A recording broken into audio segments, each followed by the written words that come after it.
All right. Hello, everyone. Welcome to my space. Haven't done these in a little while. I like to pop in once or twice a month to say hello to everyone, and certainly a lot of interesting conversations can be had on this space. So, if you would like to jump in and talk, feel free. Just make a request. I usually do a long monologue of 15 or 30 minutes to get the conversation started, but I don't think I'll do that tonight. I actually would like to leave this open for anything. We can talk about J6 committee more precisely, or anything really. I have been listening to the J6 committee, and it strikes me as very effective, to be honest. We live in a hyper polarized scenario. And so it is not going to be an easy situation where, they put forward this evidence, they hand it to the DOJ afterwards, and boom, you've got, 90% disapproval rating, and the Democrats triumph, and Republicans say they're sorry and they'll never do MAGA again, and Trump goes off to live in a golf course up in the sky or something like that. I don't think it will work like that, but I think it is remarkably. They're building a remarkable consensus in the age of polarization, because the conservatives, they're like, this is a witch hunt, it's a show trial, it's a kangaroo court, all that kind of stuff. Fact is, there's a recent poll that 60% of the public actually thinks Trump should be indicted for something, whether that is, yelling fire in a crowded theater, inspiring a riot, or whether it would be interfering with government business of some kind, or it could even be one of these big daddy charges like actual sedition, which of course have been levied against some oath keepers and proud boys as of yet. That is a remarkable poll, and it shows that there still is kind of sort of a center of the country that actually cares about these kind of process issues, and would say our country and our democracy unironically, and actually wants things to go smoothly, and generally speaking cares about the future of the country. There still is actually a large percentage of those people, even though they have been polarized. So I think it actually has been very successful in that regard. um, I've said this to a group that I was talking to the other night, and I more or less agree with this. I do think that this will lead to some kind of indictment for Trump. Um, the wheels of justice turn slowly, and I was a little bit shocked, say 6 months after January 6th, that so little had gotten done in the sense of big people. So they had arrested and indicted, or scheduled trials for all of these yahoos and yokels who had actually gone into the Capitol and so on. And they had not really gone after, funders, Trump himself, people around Trump, the Stop the Steal grift movement, et cetera. They had just been, and I was almost wondering, like, are they just going to, throw the book at these poor saps who bought into all this nonsense and leave Trump free and clear and all the people around him? I don't think that's going to happen. I think this is going to take many years, but it will actually end up in an indictment. Um, all right. I'll let everyone in. Klaus, you have your hand up. Hey, You good got the evening, floor. Richard. How's it Hi. going? It's going well. So I'm gonna be honest. I am kind of in favor of the January 6 people. I think the charges are a bit blown up. But one thing you said about people being pretty united in trying to indict these people really does speak on how much Americans trust, I guess, the institution of government, because looking back at it and being quite objective about the facts, January 6th was pretty frightening to American democracy, because I can't really think of a time this has ever happened in the US. I don't recall people just storming the White House and Right. making a big scene of it. Like, unironically, the last time I remember that happening was the War of 1812, and that was like a whole different type of thing, right? Oh yeah. So, am I correct in saying? You were quite young at the time. Yeah. Right. So, I can definitely understand why people would be in favor of indicting these protesters, even if I personally don't really support that. And it kind of Yeah. goes to show that people need to stop living in these QAnon sort of echo chambers, because like the US is not, as much as we like to criticize the US is really not a third world country, because this is the type of thing that happens in third world countries. People are unsatisfied with the results of an election, and they might make a big scene, and they might even storm their version of the White House. But this just does not happen to a first world liberal democracy. So for people to even attempt to do that was very stupid on their part, and it kind of shows how deluded one can be. When you go deep into this QAnon rabbit hole, which you have criticized quite a lot. You've went after 4chan and stuff like that.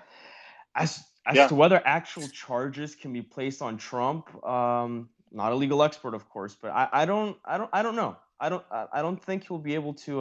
They'll be able to indict him on that, because he did, like, if I recall correctly, when he sent out a couple of videos that morning, and he said, make your voice heard, be peaceful, but don't do anything stupid.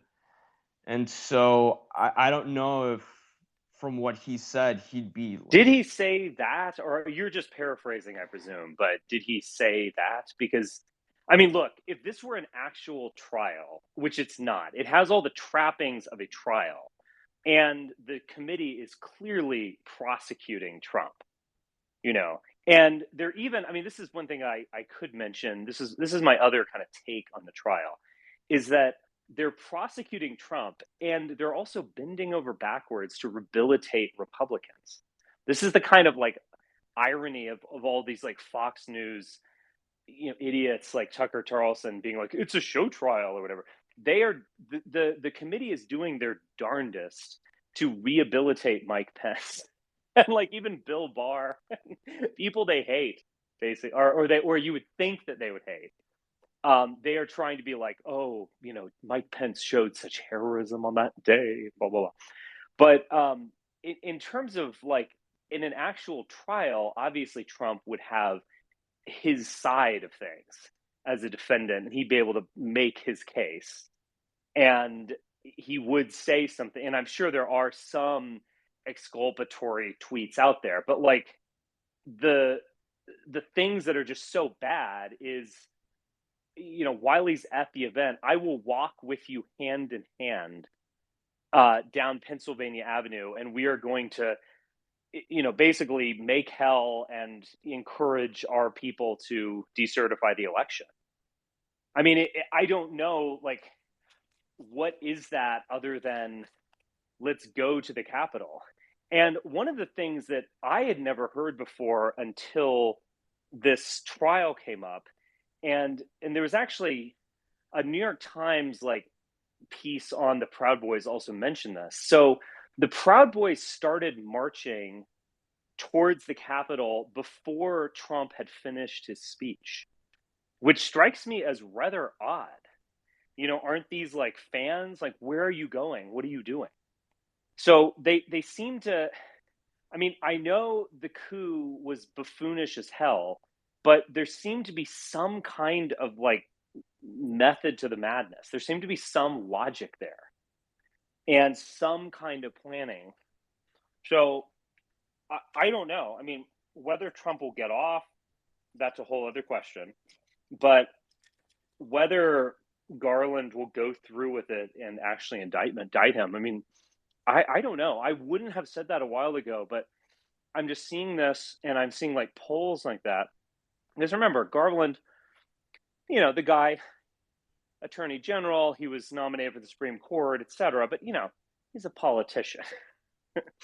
He's, as much as they would like to say they're going to do something unpopular, like when something is this high profile, they won't do anything unpopular. And there are some cases of the Supreme Court and, like the Supreme Court defending the Westboro Baptist Church and so on. Like that is genuinely unpopular. And they made a statement. But, so I can cite some counterexamples, but generally speaking, he is going to kind of go with the flow. And I just sense that they're going to go all the way with this one. And particularly going after Trump himself, because you could come up with a scenario that's somewhat plausible where they kind of let Trump off the hook in a way and are like, well, we there were some bad actors and they misled the president or something. But they're not doing that at all. And that stuff today where they replayed all the Georgia recordings that came out before January 6th, I believe. I mean, those are just damning as hell. I mean, I don't know how else you can read these. It's like Trump berating these Republicans and basically saying like, well, here's this conspiracy theory, or here's this like unfounded assertion about vote stealing or whatever. And he's like, guys, we just need 11,000. Just give me 11. I mean, it's just so damning. Usually top guys leave stuff like that to their underlings. And this was just Trump just outright saying it. I mean, it was, I don't know. I just don't see how it will go. But again, this gets to the kind of logic of polarization, which is kind of a conspiracy theory logic. So, if you say, well, you shot JFK, and I say, what? I didn't shoot JFK. And then the conspiracy theorist says, well, see, that's exactly what a JFK assassin would say. See, this proves it. And it's a kind of heads I win, tails you lose logic where it's like, if someone accused me of shooting JFK and I said, you're right, I did it, they would be like, all right, proof, it's out in the open now. But if I deny it, they'll be like, see, of course, now we really know because he's denying it. It's this polarization logic where like there's nothing, like this trial for his base and for the 30% of the country, or at least like 30 to 40% of Republicans that are totally on board with this. There is nothing you can say at this hearing that will change their mind. And in fact, the better evidence you have, that becomes like greater proof of a deep state conspiracy or the wickedness of the liberals or something. I mean, they are just truly irrational and paranoid. But the fact that this has been able to convince like a large percentage of the country, and 20 million people watch the first one, that is like a Monday night football game or Sunday night football game. I mean, that's a big amount of audience. And all of these clips that are getting passed around the news and recycled, I mean, I think at least half, I mean, I know all those Jay Leno videos where they go and ask people at Disney World, they're like, name the vice president or whatever, and they're like, oh, who is that? Is it Dan Quayle still? I don't know. I get it how like most Americans are idiots and whatever, but like the voting public or just the public that's somewhat tuned in, I think they are getting this repeated over and over. And also like the evidence is pretty strong. I mean, I don't know what to say. They did the stupidest, most buffoonish coup attempt in world history. They did it. Oh, yeah, definitely. Yeah. You know what this All rem right. like? Okay. I don't know if you see. I just see. Yeah, just one more thing, and then I'll let you. So, do you see any parallels with the trucker protest in Canada? Obviously, that was a little different, but yeah, we start. I don't know if people will learn the lesson that if you're gonna go for the jugular, you have to go the whole way. Like you actually Yeah. have to advocate for things that I'm not even gonna talk about here, right? But Well, it's yeah. like If you're they gonna have. do a coup, I mean, this, and I've said this. I was saying this with. I mean, I'm sorry. I'm talking about what I talked about with my other group, but like like, if you're gonna do a coup, you need the military involved. And like, I don't know. I mean, most coups don't involve this amount of people. I mean, do we know how many people were at the ellipse and then were just general Indian area on January 6th? I don't know. I mean, hundreds of thousands. I mean, it is a huge crowd. And if you're going to so more people were involved with this coup than have ever been involved in any other coup. Like, if you're going to do a coup, you might have some supporters, but it's like it's going to be a few people, and you're going to be totally resolved and willing to die, or willing to risk death at least, and you go and you try to do it. These conservatives, like, or the truckers, they try to like have their cake and eat it too. So they'll talk about revolution, and and again, all of these people were just explicitly talking about revolution, or saying, doing QAnon stuff like the storm is coming and blah blah blah.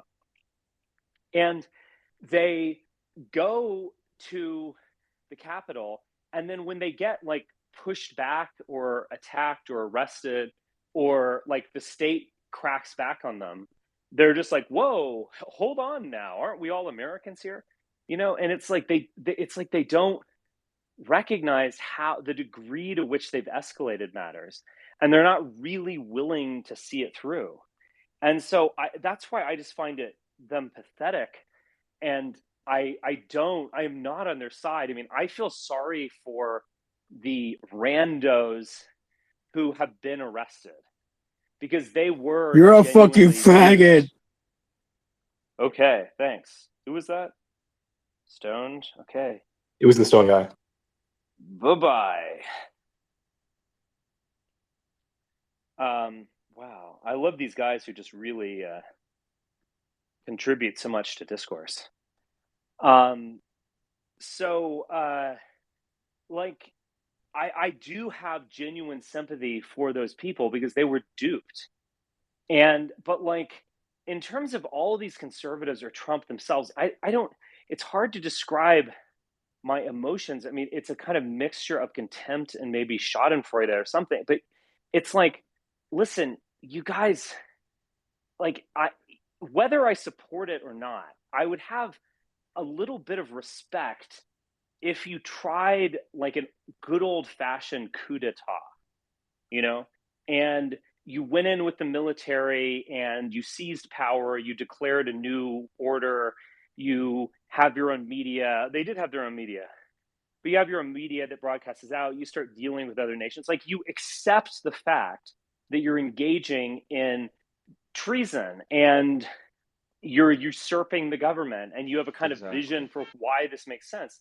I can at least respect that, because you're taking responsibility, you're taking it seriously. Now, I wouldn't, and I'm not just saying this for lip service or something, I wouldn't support that because I think Trump is a dumbass. But you understand my point. But like, to go through it and like think that there's some like weird like legal loophole in the Constitution that you can like trick people, and you'll get a coup, like a bloodless coup that everyone will accept because, like, oh look, it's written right here. Ooh. The and like Patriot Mike Pence Clause. this is the Patriot Clause of our Constitution. I'm just like, guys, shut up. Well, it would not be. Go ahead. It would not necessarily be illegal under the Constitution for the states to just have their electors vote for whoever, right? That is true. That is the weird thing about the Electoral Congress. I mean, you send electors, and they can, at least ostensibly vote for Donald Duck. So, if you were in charge, would you prosecute Sidney Powell and the My Pillow guy and those people, in addition to Trump? Oh yeah, I mean, the thing is, all of these people are so horrible and toxic that, I mean, I am just really glad for them to be cleaned out. It's like, and I'm not saying that I'm going to have more influence, or a better right-wing movement is going to arise or what. I'm not saying any of that because I'm very kind of cynical and somewhat, I don't know. I have a story, I don't know, sour grapes. You could go. I have a certain kind of darker outlook on this. I think that we're going to have to like put stones in the ground that will be building towards something much later on, in fact.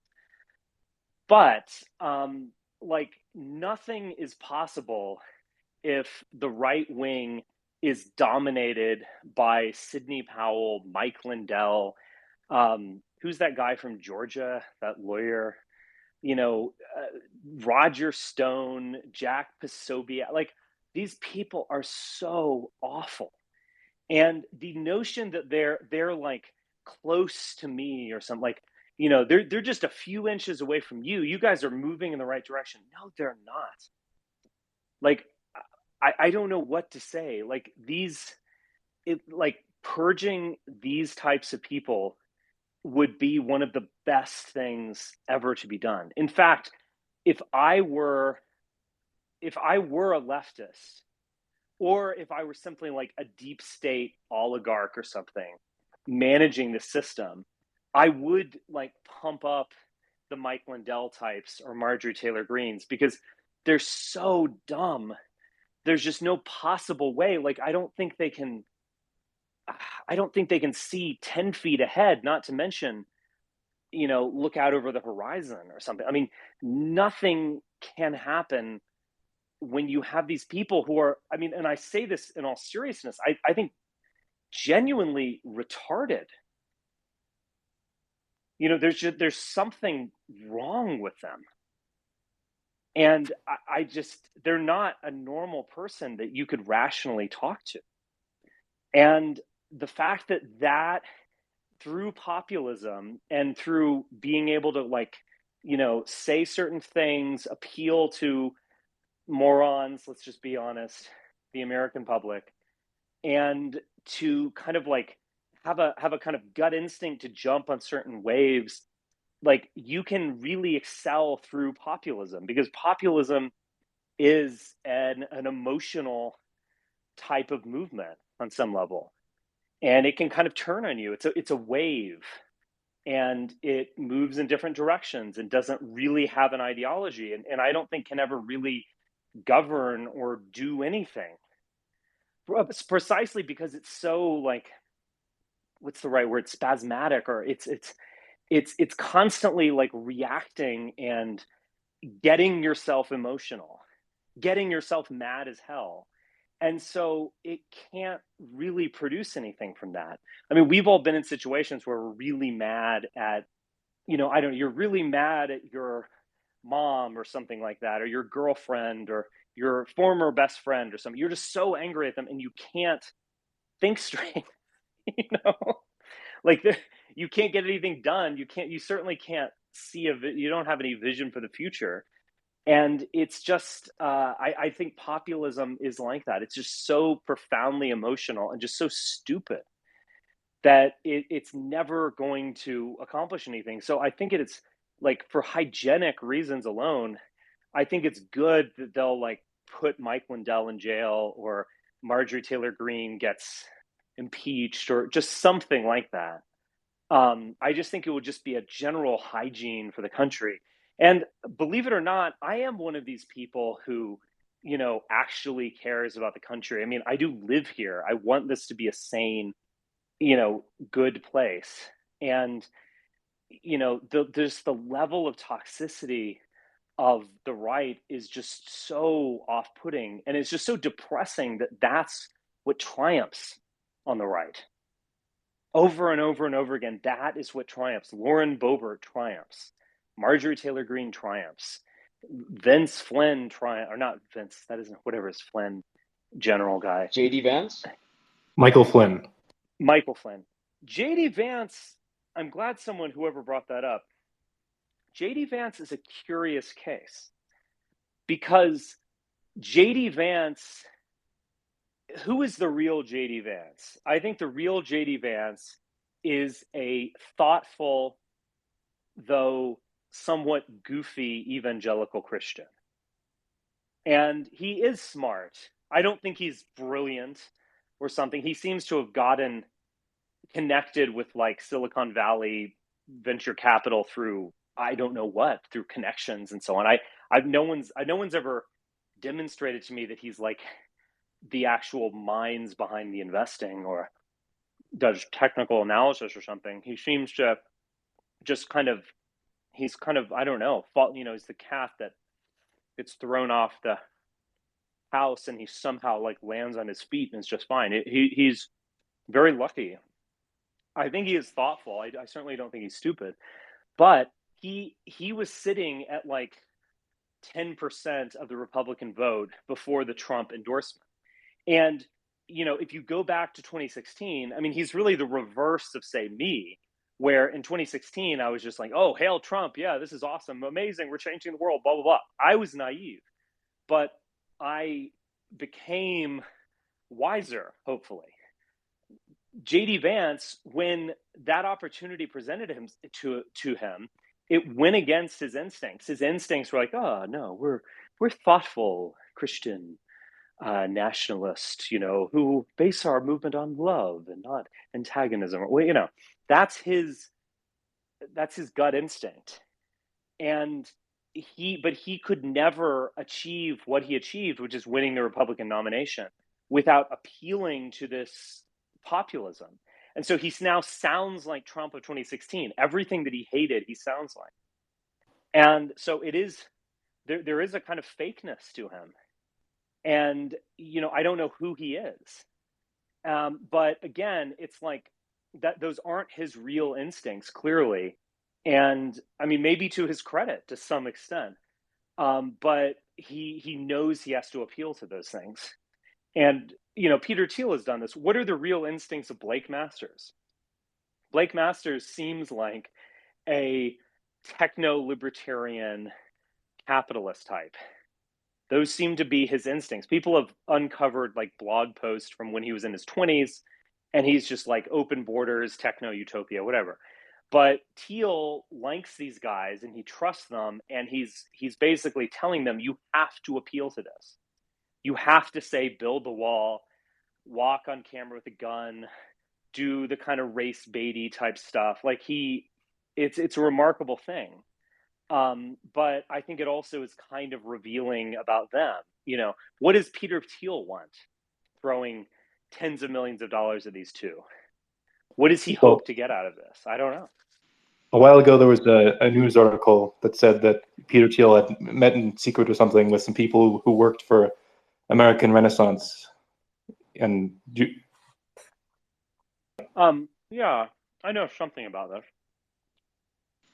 I think Brandon and Mike got their hands up, but after that, Richard, do you have any thoughts on the French parliamentary elections? Although we can get to that later. So that No. the others Well, can I was speak. going to talk with Werner thing. I know a little bit about that. I'm not sure much of anything occurred with that. Like, I think Peter Thiel is very clear, and Jeff Giza, like they were very interested in the alt-right in like the summer of 2016.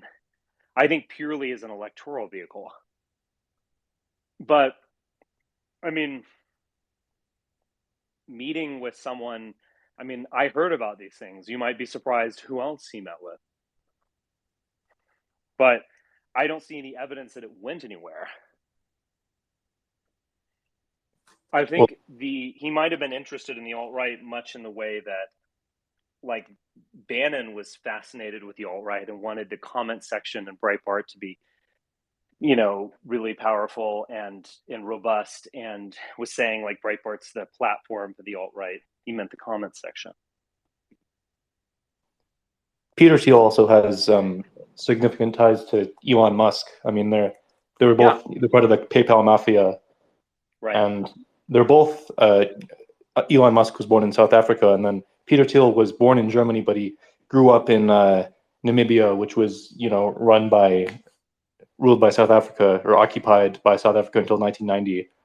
Mm-hmm. And so, I I think that both of their childhoods in that country would have affected their political views because they have a different perspective than an American. I mean, I just don't. What have they done to indicate that? You know, like Elon Musk talks all the time about the birth, like general, like birth rates being low, and yeah, that sort of stuff. Yeah, I don't know. I just some. You seem to be implying that they're like crypto white nationalists, and I don't agree with that. Or if I agree with it, I think they're kind of their general lack of seriousness is such a degree that they might as well be Marxist.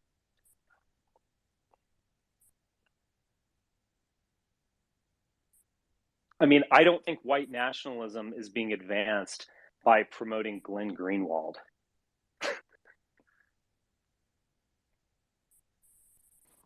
Yeah, well, like Elon Musk's father was actually an anti-apartheid activist, and he like ran for office in South Africa. Yeah, I found that very interesting. But then Elon Musk left South Africa to dodge the draft there. So yeah, I don't think. I think Elon Musk, at least certainly when he was younger, he was a liberal. But I guess recently he said he's a Republican, and I think Elon Musk is strange because he's a billionaire, but he has a fan base, just like a celebrity. Yeah. And I think that it is not, if you're a billionaire, it's not particularly useful to align yourself with left-wing people because they're going to have an aversion to billionaires anyway. And so instead, if you position yourself as a right-winger and you get right-wing support, then those people, they're not going to want to have a wealth tax or whatever, confiscate your money. And so it's maybe better to be right-wing in that way. I don't know. It might be, but you certainly have many counterexamples to that.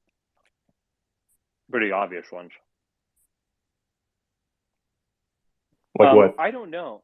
Well, I mean, George Soros. I mean, I don't. I mean, I could go on, but I mean, all of these billionaires give huge amount to charities that are just generally left wing. I mean, they're not. I mean, you can certainly find like the Koch brothers or something that are funding Libertarianism Inc., but that almost seems to be a bit of an exception. I mean, like most of the billionaire money goes to either benign, cultural, or left-wing causes. Well, the reason someone like Bill Gates gives so much money to the charities is because back in the 2000s he did not have a particularly good reputation because people saw him, I guess, like they see Jeff Bezos now. But over the last 15 years or whatever, he's been able to cultivate a humanitarian reputation. People don't. Mm-hmm. And then there are also people who, like Sergey Brin and Larry Page, who the founders of Google, who never make any public appearances, and so for that reason, no one ever talks about them. Right. Right. I don't know what they're up to, but I don't know. I mean, like, if you at some point have to conclude that the billionaires, like, the closest they're going to get to something that I'm interested in is like funding JD Vance so he can go sit around in the Senate and just do nothing. I mean, like, none of this from my eyes really leads anywhere, and they're just, I don't know, I guess I'm just like missing it or something of like, what are these people actually doing?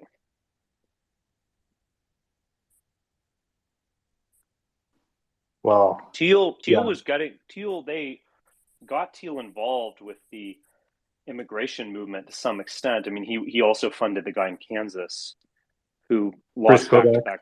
Yeah. I mean, where does any of this stuff lead?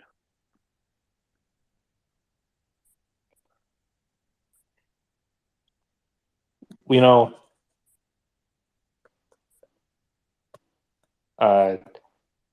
there were people who, like, I guess the best example of this would be William Luther Pierce, and he believed that the only way to win was a violent revolution against the government. Right, and he wrote a book about it. So, I mean, obviously, I wouldn't condone that. I'm not, but no, I follow the law. I don't believe that either. But it's like, I don't know what to say. I mean, I don't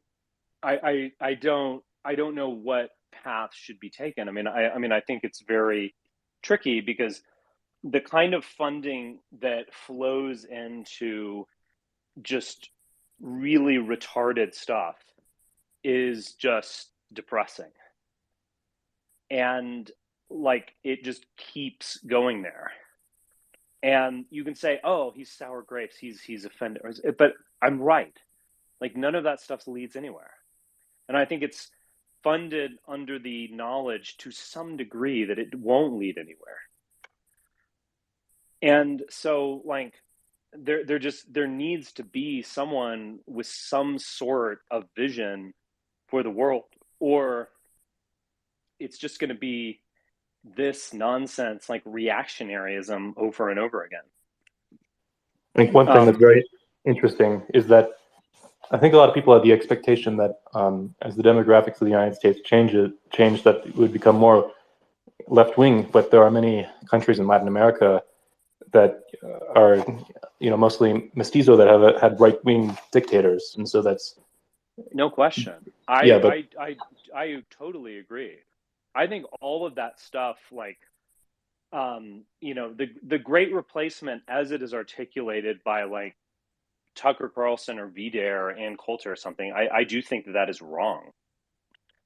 And what I think is going to really surprise people is the percentage of Hispanics, first, second, third generation immigrants who are going to start voting for the MAGA party.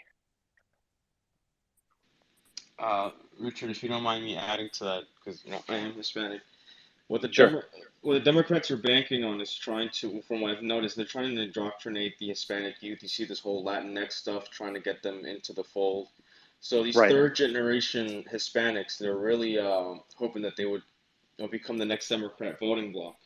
From what I'm seeing in Latin America, in Colombia, we just elected a leftist president.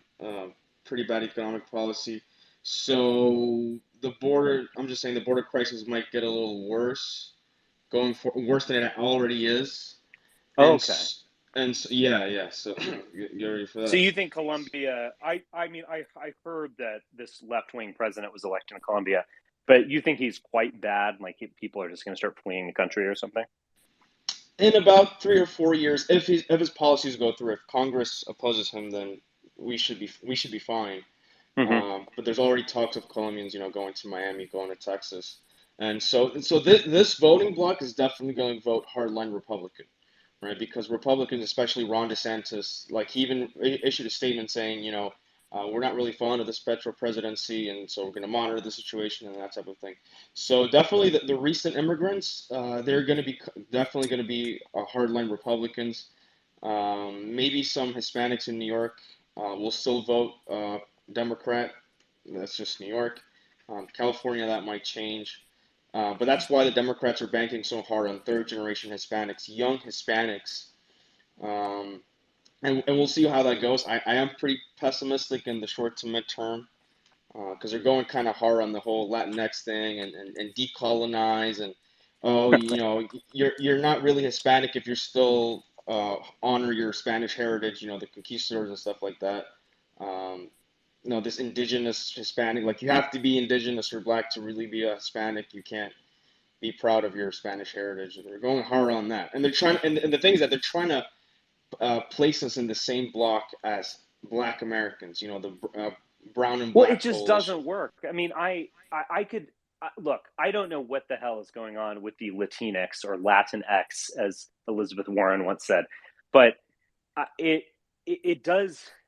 It's such a kind of neologism. I mean, granted, Hispanic is also a neologism, but it's just such a kind of like buzzy kind of 21st century word. Like you almost imagine it written in like lowercase with a capital X or something, or something like that. You know what I mean? But I don't think that works. That's almost to try to get them to be a part of that rainbow flag and like diversity and like we're all weird together and so on. I don't think that works. And I don't think Hispanics will ever have the kind of moral hold on white Americans like blacks do. Like, I don't think there will be an Hispanic Lives Matter movement or Brown Lives Matter or whatever. It just doesn't, because the whole George Floyd, when conservatives say like, oh, it's St. George and blah, blah, they are right. I mean, it's like, he was a martyr figure and he was venerated and quasi worshipped and like deified. I mean, I get that, but you have to ask like, okay, do you just want to say that and move on, or do you want to look into what that is? And I think there is a kind of like deep Christian motive of the black as slave and as liberated and free and as victim and so on that really appeals to Americans. I just don't think you can do that with Hispanics due to just historical reality. And so they don't fit in. And I think they fit in largely with whites. And again, like most of the intermarriages are between whites and Hispanics. And so and some of these people will identify as Hispanics afterward or identify as white, who knows, but it's definitely happening. And I just think they have a lot, like, there's just a lot more in common with like a Trump party than with the Democrats or in the Rainbow Coalition, which they don't really belong to. But that's what I'm saying. It's for like this generation and the older ones for sure, but that's why they're kind of clamoring for the younger ones, right? They're kind of propping them up to be future Democrats. And it's interesting how you said that, yeah, we don't fit in with the whole like pro-black thing. And as I've noticed, we take a subservient role in the brown and black coalition because, the black American victim that's still going to be the number one, like, because at the end of the day, we migrated here, or if you're from the Southwest, like, as some Hispanics say, we didn't cross the border crossed us because of the whole Texas thing. But yeah, just that's not certainly entirely untrue, to be honest. Kind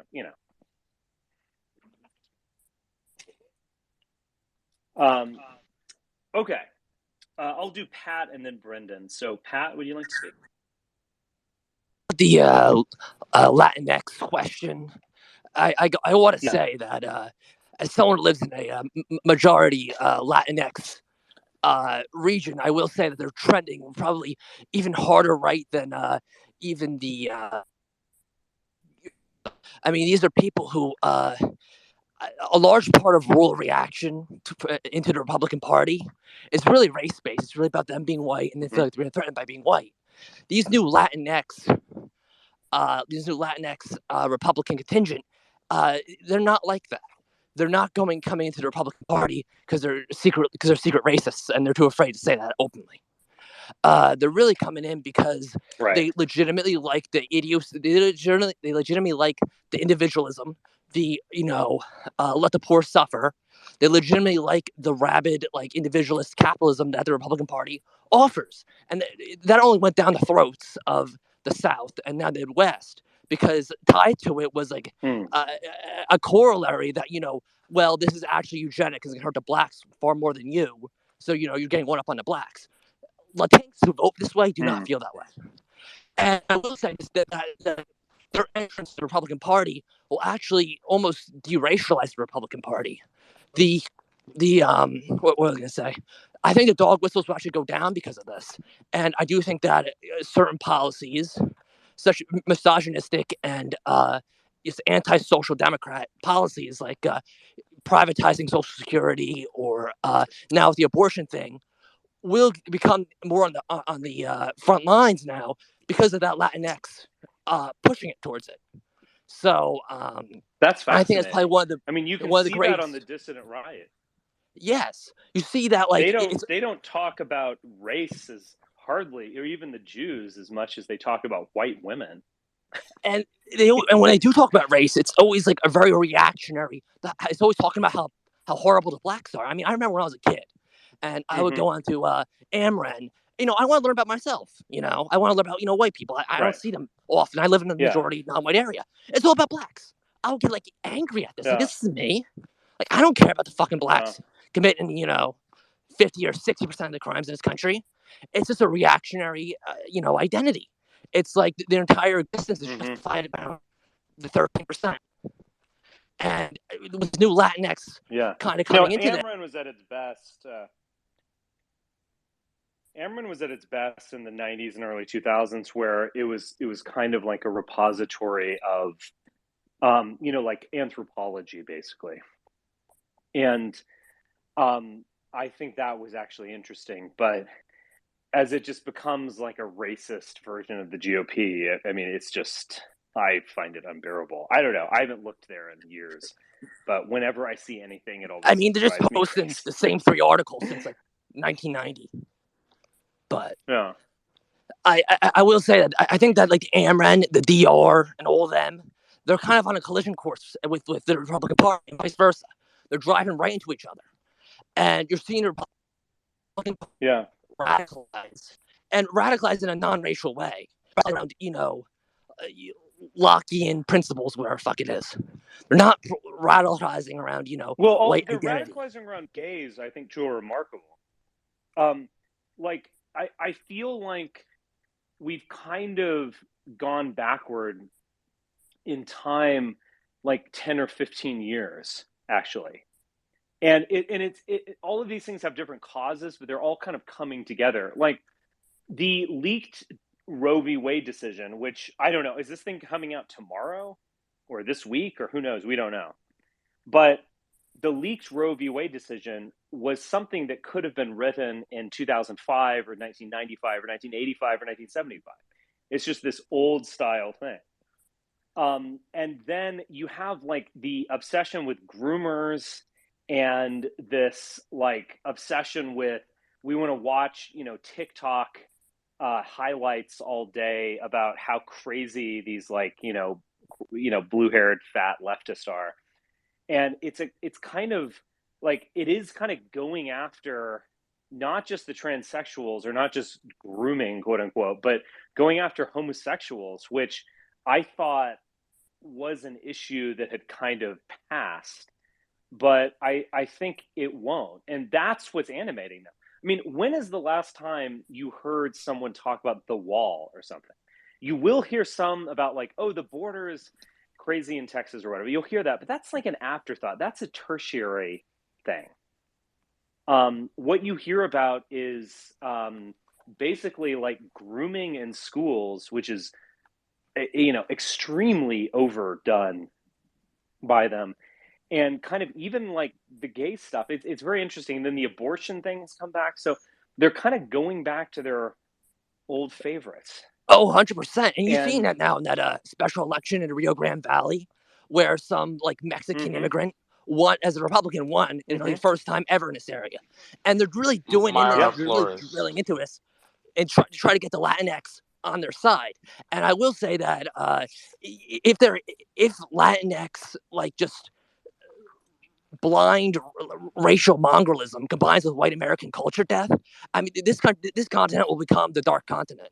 They will view like Missouri as like the same way Europeans looked at the Congo in like 1810.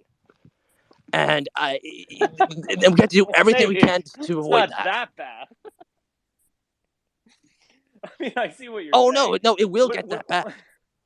I 100% believe it'll get that bad. What I noticed about her, this Flores woman, I've looked into her just superficially, and I found it remarkable that, first off, she is like genuinely attractive. She's like she looks like a nice girl.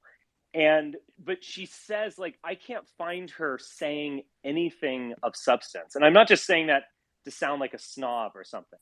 Like, she does not say anything. I have no idea what she thinks about anything. And I saw a couple of these things that were posted on Twitter, these like Instagram photos, where it's just her like cam girling out, like walking down the road, like, oh, I'm going to vote, guys, woohoo! Like I don't think you could hold a conversation with this woman. And I'm not trying to be like overly snobby or mean or whatever. She seems like she's a perfectly nice person, but it's just this like total vacuity of it all, Well, where it's like, when you look at who is she? when you look at the histories of American nations, you rarely see them ever like take an external push. It's just like an unremitting internal cycle of just like regimes popping up and collapsing, but regimes will never actually entrench themselves and expand outwards. And you're seeing this now in our GOP, where it's really reactionary in that they'll tell you everything the libs are doing wrong. Everything will just come hunky-dory when they get in power or something like that. And they have no real plan for the future.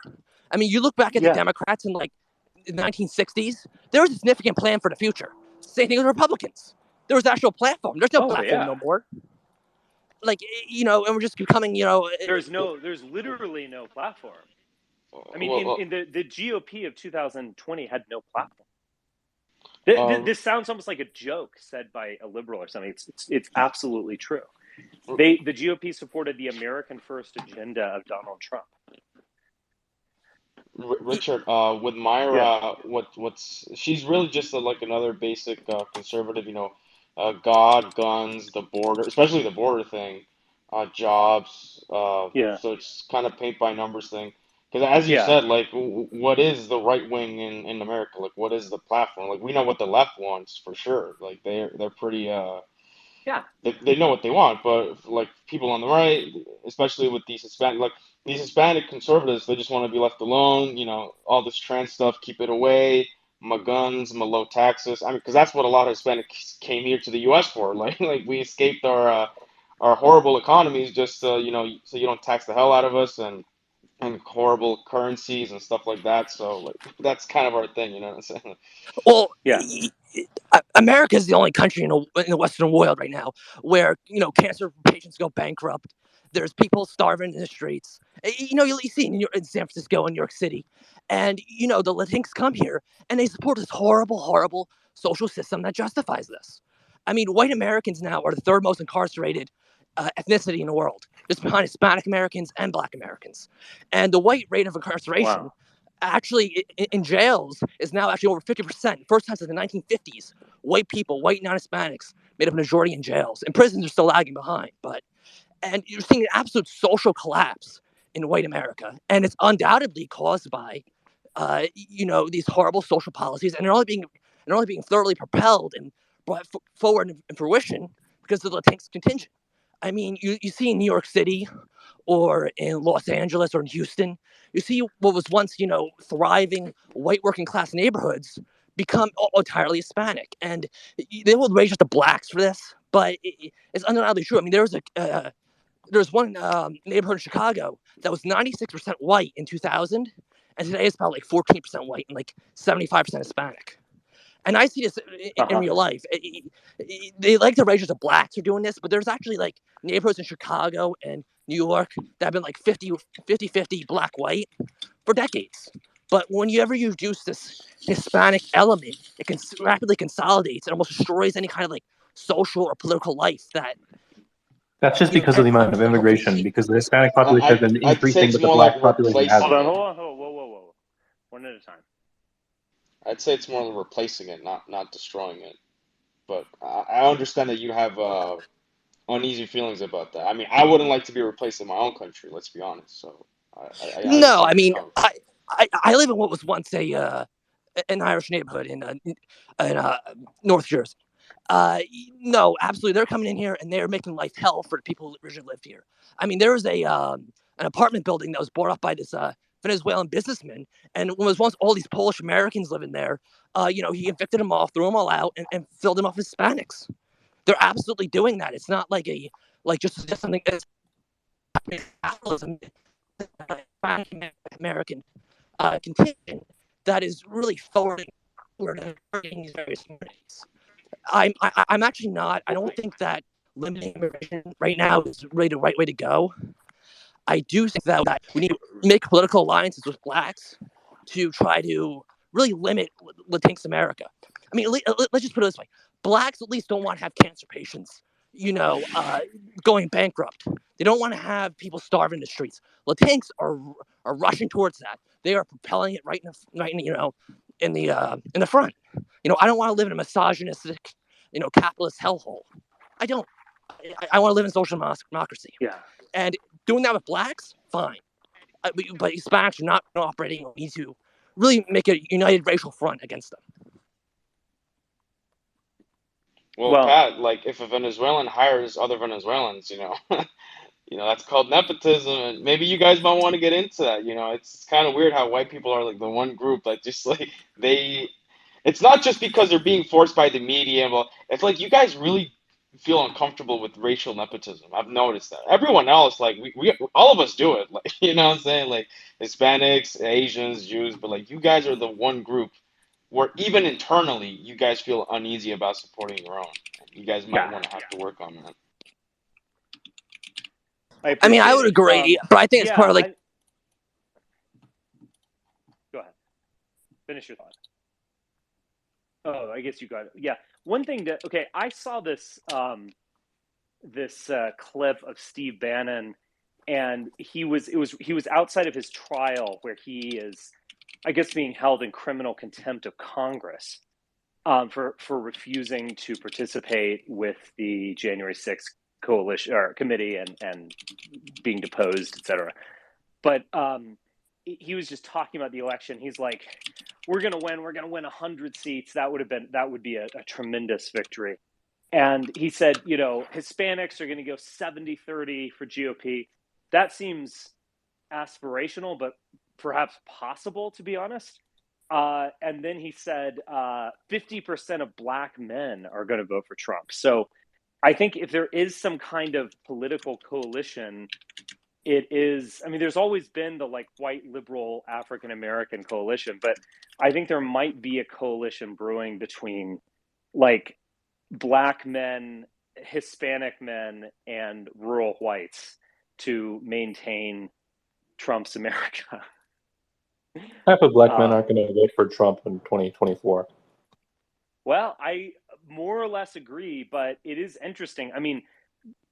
More blacks voted for Trump in 2016 than they voted for Mitt Romney. More blacks voted for Trump in 2020 than they voted for Trump in 2016. So it's actually a significant trend. Mitt Romney was historically unpopular among black people for some reason. I think that was just because Obama was on the ticket and there was high turnout for him. Well, so I think if Mitt Romney were running against someone else. How do you explain that more blacks voted for Donald Trump in 2020 than they did in 2016? Well, obviously it means something, but it's not. It's still is probably like 10% or something. It is small, but it's a significant uptick. I think Bannon was doing his usual boasting and bullshit, but is he actually like on to something? Richard, have you seen the account, this N-word Biden? It's basically a bunch of black people saying, man, this dude Biden, like, he just messed up the economy. Why are we letting black people vote? Like, y'all should just let white people handle this whole thing. Like, I don't know if that means anything politically, but I just kind of find it funny that, a lot of black Americans were kind of tricked into voting for Joe Biden because, he was Obama's VP and he's gonna he's gonna bring the stimmy checks, the reparations, and then, well, we already know how the gas prices are. So I kind of and Biden would be nowhere if it were not for South Carolina and this huge black voting bloc in the Democratic primary. So it is interesting. Like he did that in the primaries. The South Carolina went hugely for Biden, and they just totally rejected these like prissy white liberals like Buttigieg and Warren and whatever. But in the general, like how it's shaken out is that the Democratic Party is becoming whiter, becoming more upper class. I feel like hold on, can you guys hear me? Yeah. Also, Pat, stop saying Latinx. I feel like less black people vote Democrat because black people are like very like socially conservative. like 50% like oppose gay marriage, I think, and with all like the stuff coming out, I feel like less are gonna vote like Democrat. You know what I mean? Yeah, I agree. I mean, the thing about polarization as well is that it's a lot about making your opponent seem insane. And so, I mean, and there's a long time, studies on this of negative campaigning is more effective than positive campaigning. So it's like Richard Nixon accusing, who was that woman he beat for Congress? I can't remember her name, but she was actually a upper class Episcopalian, and he labeled her red something. I can't remember. He would print campaign material on pink paper, which was both a kind of like she's a woman, but also she's like a commie. Anyway, just using it as an example, it's nothing new, but like that whole like Virginia revolution was totally about, oh my God, they're forcing them to be trannies in preschool and stuff like this. That negative partisanship is the most powerful force. Yeah, what do you think about them like teaching about stuff like that in school? Do you think it's like trying to groom them or rape them and stuff like that? Well, I think that's just a vast overstatement. I mean,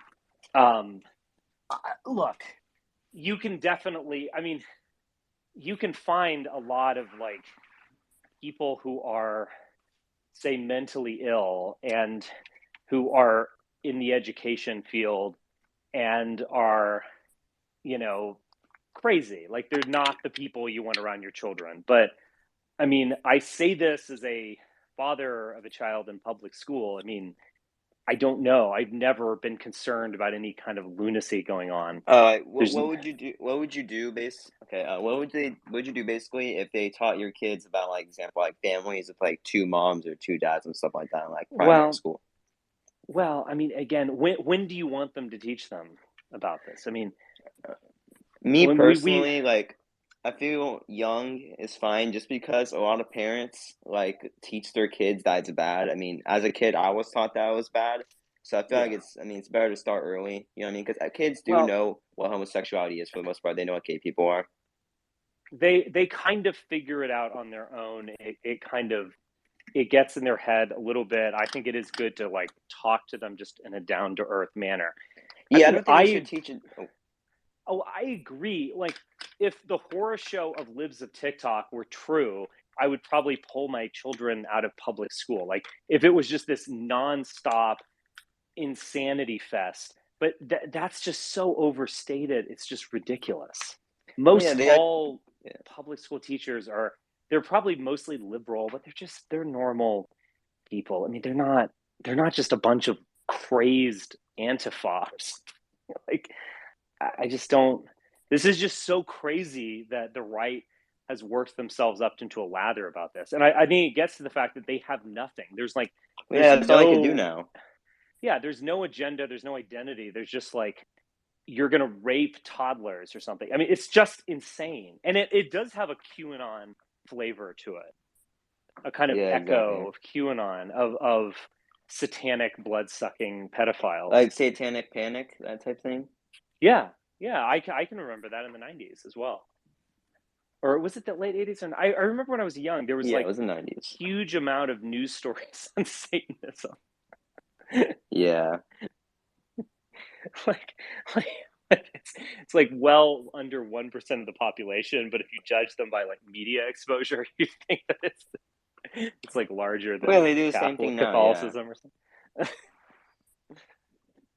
So yeah, I just think the right is brain dead and they go for this type of stuff, and it's just overstated and it kind of ultimately makes them look bad.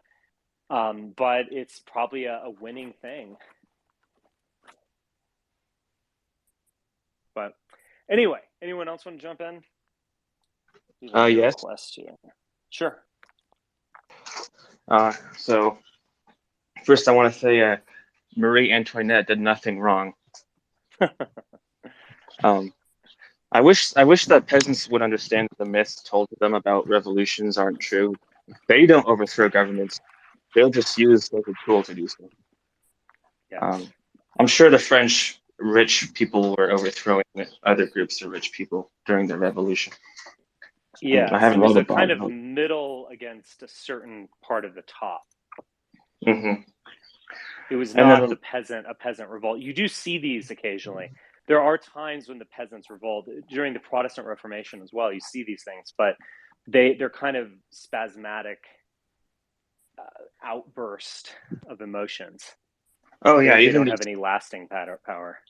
even the Civil War. I wish the gun nuts flying their precious Confederate flag would remember that it was a state war, and was it 13 states teaming up against the original 13? So Yeah, it it was was governments billionaires, literal billionaires leading armies in the Civil War. with well-regulated militias attacking Yeah, Fort Sumter. yeah. And by the way, those are like a lot of Confederates in the dissident right. I wish they would probably. It's safe to say there's a 50-50 chance that if the Confederacy won, like the South would be Haiti. Yeah. Oh, easily. We don't understand the demographics of the United States and the South. One thing that should make you at least think twice about like Madison Grant and people like that is that all of those, what they were attacking to a very large, I mean, Madison Grant was a eugenicist, he was also a natural conservationist, et cetera. But what he was attacking in those waves of immigration were basically Eastern Europeans and Southern Europeans and Slavs, Italians, etc. And there was a lot of German immigration in the 19th century as well. And he was, maintaining the Nordic order. The 24 Act didn't have anything to say about South America. It was basically geared towards Eastern Europe and Southern Europe. And the percentage, I don't know. I mean, I can go look at these percentages, but like the percentage of Africans in the 19th century was diluted tremendously due to Eastern and Southern European immigration across the 19th century. That great wave that like Madison Grant prevented. I think in 1800, black people were like 20% of the population or something. Yeah, so, and really? then I thought it was their low point was in 1930 when it was 10%, and it has subsequently increased to about 14%. So, like, what was the percentage in like Georgia or South Carolina? It's probably very high. At the end of the Civil War, the only majority black states were Mississippi, South Carolina, and I think Louisiana or something. Okay, but still, that's a huge percentage of the population. I mean, because there were effective, I mean, more or less no African Americans in like a lot of the Midwest and the burgeoning West. I mean, there's some, of course, but yeah, I mean, that huge wave of immigration, the Irish and the Italians and the Slavs, etc., like did change the American nation. And it's like a lot of these people who, including myself, who, say, oh, Madison Grant was such a great guy or whatever. I don't know. I think we should kind of take a look at that. Yeah, Southern states are obviously very resentful, and they're the same people that fought the Civil War, but they vote Republican now. But yeah, I feel like, have you noticed, maybe I'm imagining it, but I feel like the whites and the Democratic Party are the ones with the blue eyes, and it's all the resentful whites on the right who are kind of like more mixed. Yeah, I mean, it's certainly more successful whites that are moving towards the Democratic Party. And there are things like conservatives are like they're more attractive conservatives, but I think if you adjusted a lot of that for it's interesting because if you go to CPAC, for instance, I've not been to CPAC in many years, but I can remember going to CPAC in like 2009, and you had a lot of girls that would dress like Jackie Kennedy and who were like heavily made up, but were clearly like attractive and from good families and so on. And they were conservative. But I think you're probably like, I don't know. I mean, you would just have to look at this. The fact is, the Democratic Party is becoming whiter and it's becoming wealthier. So I think that will more or less track with more attractive, better bred people. Well, I feel like the Yeah. conservative will dye their hair, like conservative women will dye their hair blonde, but then if the real blondes just vote Democrat, I feel Yeah, I like think it's like the that. Republican Party has like a lack of like good-looking women. There's only like a few, you know what I mean? The rest are just kind of like, you know what I mean? But it is true that like the, you know, like there is a kind of like retard element that is going to be 100% Republican now. I just think things are dramatically changing. I mean, what is the statistic? It's like 40% of rural and working class whites voted for Bill Clinton in 1996, and then by the time of like 2016, that had fully flipped. So it really has changed. Like it is fundamentally altered. Also, the conservative, the Republican Party are also like a breeding program. They kind of attract themselves to each other, and then they just push policies to benefit themselves. So that's why I'm against political parties sharing power, is because they turn into breeding programs for different groups of people, and then one group is always resentful. Democracy breeds the worst people. If you want to know who wants to run in a democracy, it's always a popularity contest full of narcissists who appeal to rouse up a rabid mob, to rile them up and just get the most votes. It's a disgusting, vulgar, anti-human Neanderthal way of taking over the government.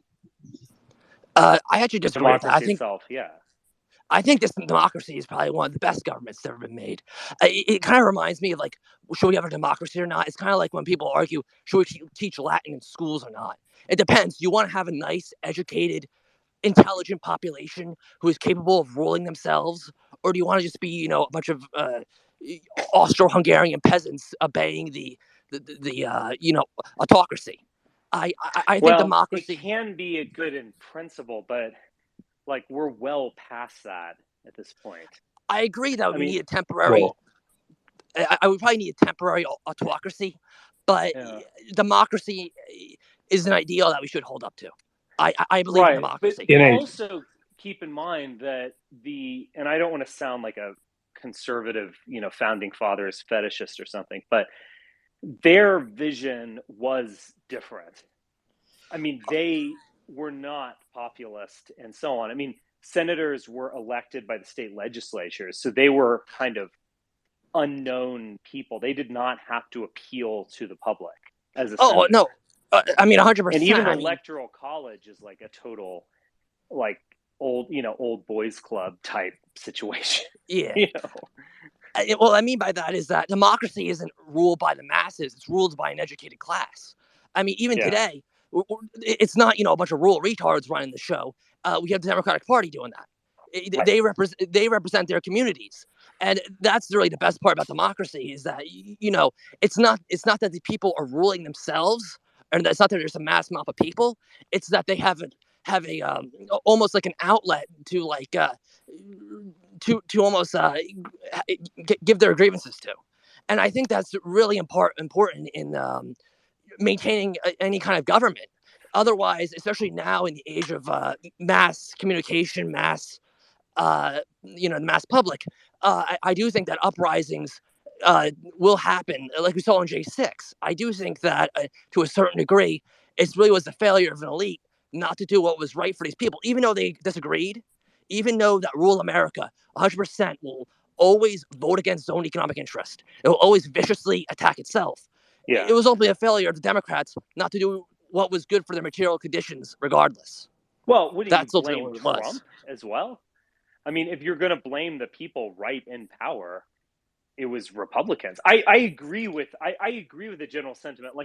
Like if the J6 committee was honest, it would actually look at the like pain and frustration that led to this level of lunacy. I agree with that. I think that the J6 commission has been too lenient. I mean, there's some like court cases where you just told the guy who rioted, oh, read a book and come back and we'll give you like 10 days in prison. I mean, these people tried to fucking overthrow the government. If they were in 17th century England, they would be hung, drawn, and quartered. Well, We're just too lenient to them. We're just I far too agree lenient to with them. that, but we're not in the 18th century French Revolution. I mean, Well, like but I have said this. Like, one of the things that bothers me so much is like Tucker Carlson being like, the only one murdered on that day was Ashley Babbitt, and we still I don't understand why she was understand murdered. why she was assassinated. And it's like, I understand why she was assassinated.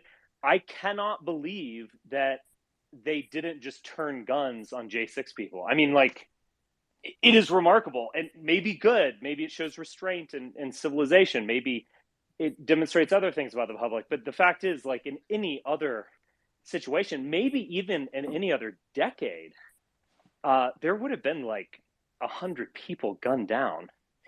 Wait, I was wondering. well, I was wondering how they like all left. Like, did they all just like randomly decide, "All right, guys, time to pack it up and go home"? Yeah. I mean, riots always burn themselves out. People just go home. Oh, okay. The Oath Keepers went to the Olive Garden. Really? Yeah, I read that. They left once Wait, their I'm pretty sure didn't walk like with them. escaped during it. Well, this They left when Donald Trump told them to go home. Yeah, they did. I will say but that maybe before, actually. But yeah, you're right. It did burn itself out, and it, like, they won. I mean, some of those images of like the the QAnon shaman, like, as he enters Congress or something, like, there's something, I don't have the right word for it. Like, it's rather poignant because in a weird way, like, you have won. Like, you've like literally taken over Congress. And then what do they do when they're there? They just like shout America and scribble something on a pad or something like that. I don't know. But there was like a certain poignancy to like actually having done it. Like, you broke through. You were in the Chamber of Commerce. And then once you got there, you were the proverbial dog who caught the mail truck. Like, you had no idea what to do with it. They were like, I will say, I don't think it's civilization to show restraint to these people. I think it's actually the opposite. You're letting civilization die. These people will destroy our civilization. They will destroy everything. Rural America will. And eventually, what will happen is there will be some great hero coming out of the Democratic Party who eventually will just stop them from terrorizing us. They will stop rural America, and they're going to have their foots on our necks. I mean, so it's not going to end well for them. I don't see how this ends in any other way than the kind of Democratic Party gets into power and brutally suppresses them. This is what we're waiting for. This is what they made our choices. Doing it. The problem is that the Democrats aren't doing it, and they're not going to. Yeah, that is the problem, and we need to. I would say this. I think I have genuinely changed my mind on this. Knowing the history of, say, Charlottesville was the high tide of a kind of populist version of the alt-right, where all the people, they were coming off Twitter and 4chan and coming to the streets and waving banners and doxing themselves and all this kind of stuff. And the second that there was any level of pushback, not even like brutal oppression, but just like media, slander and maybe slander is not the right word, just media like heat on them, they all wilted and they went away, and the whole alt-right broke apart and whatever. Maybe for the best, probably for the best, definitely for the best. But yeah, do you still believe any stuff from like the alt-right days? Did I what? Do you still like believe like any of the stuff from like the alt-right days? Well, I can talk about that. I mean, I've definitely evolved in my views. In some ways, not. I mean, I always believed, and I mean, I've always been a kind of elitist and Nietzschean and so on. That's nothing new. But I think with the alt-right, there was this like wave to ride, and I got, yeah. I mean, I feel like I lost critical capacity, and but it is what it is. But I can talk more about that later. But I mean, I guess the answer is yes and no. I mean, I think a lot more critically about this populist agenda. To my credit, I was criticizing Trump very early on for like not doing national health care and all this kind of, like, it's just, I was criticizing him very early for ultimately not doing anything. And if he did anything, it was the Paul Ryan agenda. But I definitely am highly cynical towards the notion of like, you know, crazy kids from 4chan coming out of the woodwork and leading a political movement. I mean, I am, my cynicism towards something like that has no bounds. To the point where are definitely dangerous. Like they are. This one dude on Discord I know is from there. He literally said that he wanted to shoot up schools that had like non-white kids, and he's been to jail for hate crimes before. So it's like, well, any of these guys can do it. Well, they are, and like, I mean, I could go more into them, but I think Brendan actually said this in another talk around, but like, they, you know, it's one thing to have outrage and to complain, and I get that, but they really have not proven that there's anything like viable about them, you know? Like, I don't know. I mean, I went to parties of the alt-right and whatever, and it's just a bunch of crazy, it's a bunch of teenage or college tier crazy bullshit. Well, yeah, and there's nothing there. There's no there. And there's a lot of anger, but like they would be like a dog that actually caught the mail truck. You know, it's like there's, I just find it totally unworkable. And I find most of them pretty toxic, and I don't pay attention to the alt-right. I mean, I don't care what their podcasts are like or something. I mean, I don't listen to any of this stuff. So I am out, but I don't know. Let me go back to where I was before. Oh, right. So, because this relates to the alt-right. So the alt-right had its high water mark in Charlottesville, and then it went into like convulsions of infighting and all this kind of nonsense. I thought a similar thing would happen with MAGA, with J6, and I think I was wrong about that. So on the anniversary of J6, or actually in September of 2021, I believe, there was a kind of like Justice for J6 rally on the Capitol, and no one went. So it was basically like, you know, it was very similar to like, we're going to do Charlottesville all over again, and no one shows up because everyone's black-pilled and depressed, etc. Well, there are certain things that have to be in place for something like that to happen. Right. Usually, when you have a mass movement like that, you have like high unemployment, or high food prices or whatever that spur something like January 6th or the Yellow Vests in France or Occupy Wall Street or whatever. And so it's not just going to happen. The original January 6th was a sort of grassroots thing, but the following year, the Justice for J6, that was planned from the top, but you didn't have the organic outrage, I guess, so no one showed up. Yeah, and we basically have high food prices, but then also low unemployment. We're in an interesting situation. Anyway, I thought that it was kind of over and it was going to dissipate, but I no longer think that. I mean, like that percentage of the population, whether it's like 20% of the population and 40% of the GOP, let's just use that as a sketch. They are convinced, absolutely religiously convicted, that J6 was not their fault, or it was good, or it was a false flag, or it was nothing, or something. They have some kind of weird cope, or actually a combination of those copes, even though they're all mutually incompatible. And like the GOP agenda in Texas bashed J6, the J6 committee. I do think that they would do it again.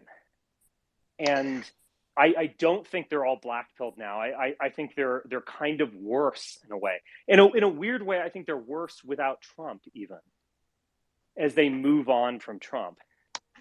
I think they'll absolutely do it again. Yeah. I have a question for any dissident right member who stumbles across this space, because I think Richard lost all of them at this point. So congratulations to him. But if you come across this space in the next 30 days that it's going to be up, I have a question for the dissident right. What the hell do you think you're doing hiding your face and thinking that you're more radical than Donald Trump and the Republican Party. If you're a part of Patriot Front, what the hell do you think you're going to accomplish jumping out of a box truck when your president attacked the Capitol building and got away with it, sent hundreds of his followers and nearly killed Congress? You think you can out-radicalize that? You think hiding in your basement and talking about 13 to 50 when Charlie Kirk is making millions of dollars saying the same thing, you think people are going to turn their attention and money to you? You dumbass Groyper people, you incels, your party in Texas just threatened to secede from the union. And they're all public elected officials, and you're hiding your faces, and you think you're more tougher and badass than them. You've got 40% of the country more radicalized than any neo-Nazi except for mass shooters, and you idiots want to create a third position. Like, you're nothing but the sex toys for conservatives at this point. Yeah. You're nothing but a used, broken condom. The dissident right is trash, and you're all going to be arrested and banned by the FBI when Donald Trump takes power. If he takes power in 2024, he's going to piss on you again, just like he did for the last 4 years. That's great, Brendan, but that's not who the Nazis are, or who the fascists are, or who the real, alt-right was. I mean, who they are, and tell me how much influence they have right now. None. Practically none. But that's the kind of people who are actually like a real Nazis. They wouldn't be into stuff like America First, or just lame GOP. Yeah, no, they are complete dumbasses. I mean, what Brendan's getting at is something that I've said a number of times, which is that the mainstream conservatives are more radicalized than the alt-right.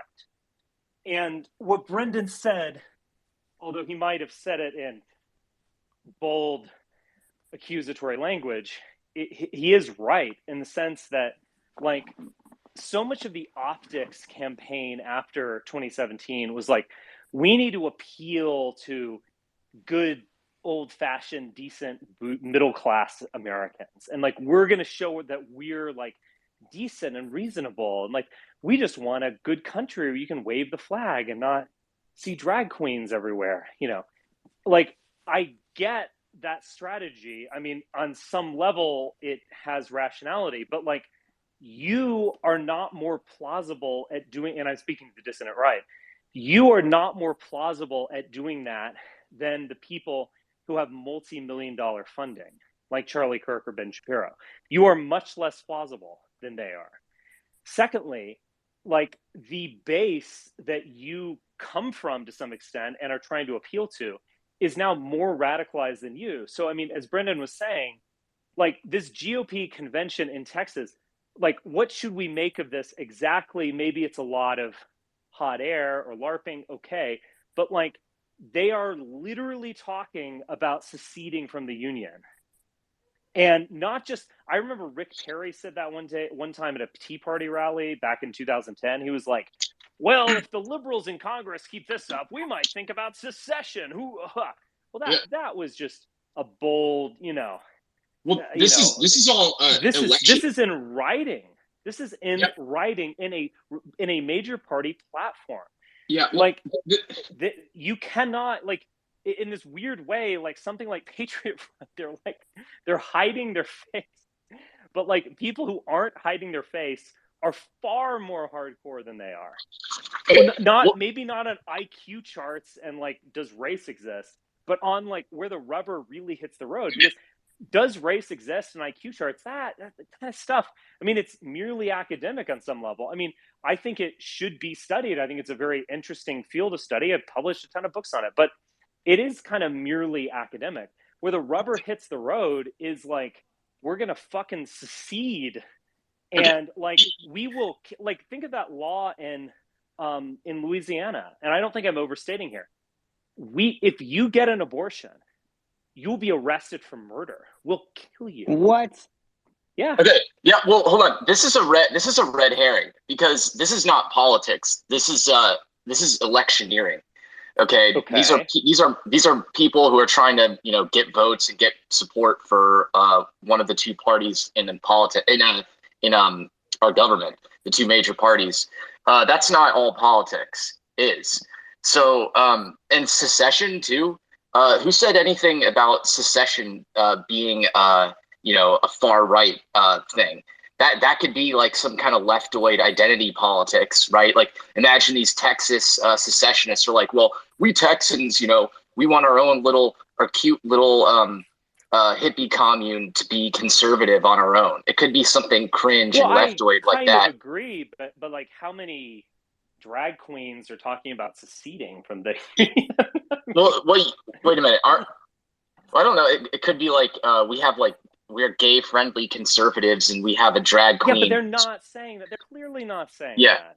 Well, are they saying that you're just talking merely theoretical? This is a mere theory. I mean, in theory you might be right, but as it happens, these guys are anti-gay, anti-abortion, pro-secession, pro-gun, no matter what. I don't get why people are so anti-gay in 2022. They might be anti-gay for for different reasons. Like they might be anti-gay because they think it's like a threat to wholesome family values or something. Sure. Well, I think that's probably how they describe it. But like, I feel like there's a reason. If you're like, what if you're anti-gay because you think it's like, well, that's just degenerate? Or what if you're pro-gay rights because you think it's like eugenic, and you're pro-trans rights because it'll sterilize the Untermenschen or something? Well, you're just talking about some Spencerian, like contrarianism. But I mean, that might describe me, but that certainly does not describe Texans. No one's accusing you of being No one's accusing you of being a Texoid, though. There'd never be that bad. Did grow up. I mean, William, it seems like you're being a contrarian on every little point I made, but the main message is that you can't out-radicalize an entire political party that is already, like, threatening civil war every time they run a campaign. Well, it's a red herring. Yeah, Who said that things, the rubber hits the road just because some critical mass of radicalization happens? That might not be how the world works. I don't know. A political party is trying to radicalize its voters to win elections. That's going to create more violence and radicalize them even more. Yeah, but for what? It's going to get more crazy people elected. For what reason are they being radicalized? This isn't like they're doing it for conservative populist movement politics. It's not. Well, yeah, but they didn't do this previously. I mean, again, to be accurate here, in the Tea Party days, there actually was a kind of libertarian radicalism that was swimming within the GOP. So you would hear talk of secession, mere talk. You'd hear talk about ending all taxes forever. I mean, you'd hear this stuff, but and now it's 12 years later, it's resurgent, but it's different. And it is harder core. I don't remember anyone in the Tea Party talking about abortion, for instance, or even gays, for that matter. It was just so something has changed, and you can easily run GOP campaigns that can even be successful, where you are more or less just kind of the normal upper middle class or upper middle class aspiring party, and that can work. But it's interesting and highly significant that no longer works. Like the Texas GOP is more hardcore than most all of their constituents. Another thing that they did, I remember hearing this from like white nationalist Texans 15 years ago about the electoral college is the greatest thing. We need a land base as opposed to population base. So with the electoral college now, and the Senate, Montana has 2 senators. So does California. On some level, that is ridiculous. If you're going purely on democracy, and the electoral college. I mean, Montana has some votes. You got to win those. What is it? How many? 3 or 10 or whatever electoral votes. And you don't just purely go for California. Well, they're doing that in Texas. So part of the Texas platform was to create a kind of electoral college in Texas. So it would basically make it so that rural voters were much more important. You'd have an electoral college by county or something like this. so that even if your county had like 100,000 people in it, you'd have the same like power as like Dallas County or something. Maybe I'm exaggerating, but it was something like that. It's remarkable. I heard they had some plan to allocate electoral votes by congressional district. Exactly. Yeah. So creating an electoral college. Again, the electoral college is wildly undemocratic, for better and for worse. I mean, I'm kind of glad that I have 2 senators living out here in Montana. I think the electoral college is horrible because it unleashed. I mean, we would have never had Bush, the younger, and then Trump. So I think in retrospect, it would have been better to have direct democracy, and plus, direct like having getting rid of the Senate and the electoral college. It would increase centralization. We wouldn't have this like states' rights hindrance to like. Well, I mean, it is what it is. I mean, it could be better, it could be worse. Just is what it is. At one point, the electoral college, like Republicans were very much in favor of, expanding outward and giving these states, these new states that were created, 2 senators. I don't know. They're now in favor of it because it allows their rural voters to have more power. Another thing is that television during the Cold War united this country. The internet is making it more polarized and it's out of control.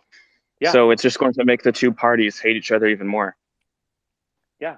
But do you really want like these, like forgive the term, but like these rural retards to have like disproportionate say in like how the government is run? Isn't that a really bad thing?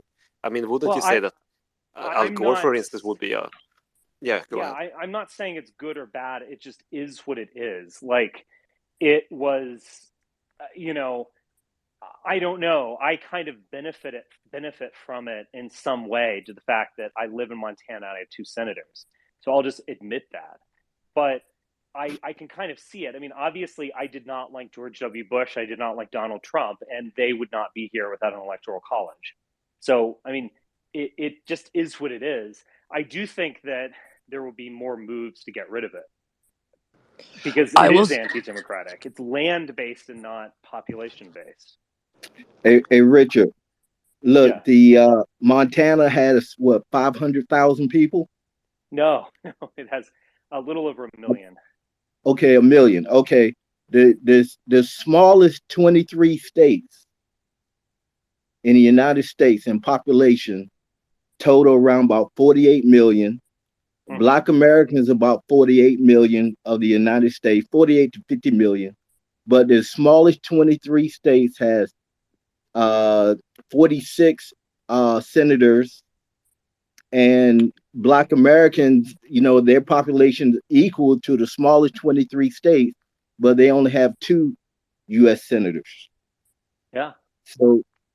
So we understand now that that political control of a state is very important. That's why Black Americans, right? There's a movement called the Great Reverse Migration, and Black Americans are leaving the big Midwestern, Northeastern cities, and they migrating back to the South, to the 8-state Southern region, which we call the Black American homeland. Yeah. And look, the United States, right? I say by 2050, the white population is going to be about 40%, 42% of the total population. So therefore, I can see whites, if Black Americans return to the South, I believe whites in the South would flee the southern states and go north or to the Rocky Mountain states, Montana, Idaho, Wyoming, places like that. I see that happening in the next 10, 15. Last year, 41% of babies born in Mississippi were Black. So certainly there could be a future where Mississippi, which is the blackest state in the country, could become majority Black. Oh yeah, definitely. I will say that we need to be the biggest opponents of the Senate and the Electoral College. We cannot let rural America tyrannize us anymore. ultimately, the position we are in is that a small section of rural retards are currently running the show. They have such disproportionate political power. It's almost like undeniable and unbearable. And then you see them come on and act like they're oppressed. Like, you know, you don't really seem like the person I would want in power, but yeah. And there is this thing too with, I mean, you were talking about the deep state earlier, Richard, and that's like a Turkish concept. And when you look at like Turkish politics, I mean, when you look at people like Erdogan and people who vote for him, I mean, this is not any nice people. Will not. I mean, these are like the Trump people are the American equivalent to AKP or like the Erdogan's party. And I mean, that's they are actually doing a fascinating comparison. Yeah, and I mean, they actually do the same thing, like because also you have dismantling Enlightenment values and they reverse to their like Abrahamic thing. Yeah, I mean, because you had a century of like Ataturkism, which was heavily modernist, and then you basically have a reaction to that. Yeah, I mean, I think that's very interesting. Yeah, exactly, and you have this like coastal progressives in cities who are much more who are getting like replaced in Turkey. It is like the same phenomenon that's happening in Turkey, and yeah, it is quite fascinating when you see that the same thing is happening. I mean, there is this like narrative that the world is becoming less religious. I don't really buy into that when you see things like Trump and Erdogan. It's becoming both. Like it's yeah. I'm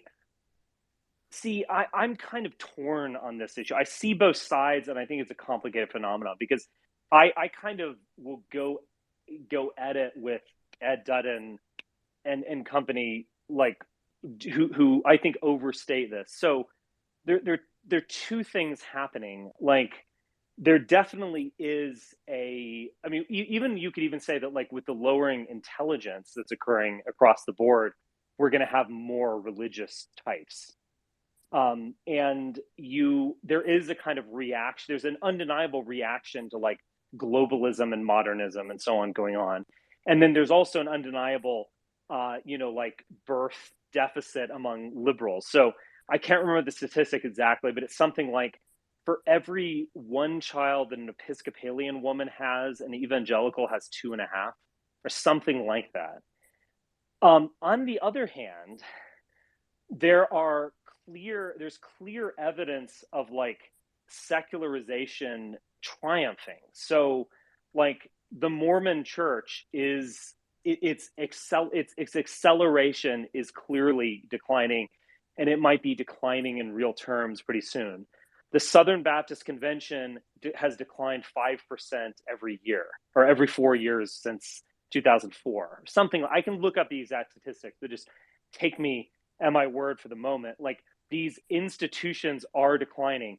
Atheism, unchurched, and agnosticism is at the same level as evangelical Christians were in 2004. So now that we're reaching like 20 years on, like once we get to 2024, the agnostic atheist community, such as it is, will be the same size as the evangelical Christians at the height of the Trump era, when they were riding high and like claiming he's God's president and all this kind of stuff. So it's a fascinating topic, but I do agree that like 20th century modernism is declining, even in like Russia, where, it's almost like if you look at it from one angle, there's high levels of drug addiction, abortion, atheism, lack of church going, etc. If you can look at it on the other hand, like almost some sort of like Putinism or Russian chauvinism is kind of like the only game in town. So I don't have it fascinates me basically. I don't have a definitive answer for like, is God dead? Or are we seeing retraditionalization and so on? I would say this: even if evangelical Christians are going to have more children, which they clearly do, than say Episcopalians or atheists, I also think that their children will probably undergo the same process of secularization.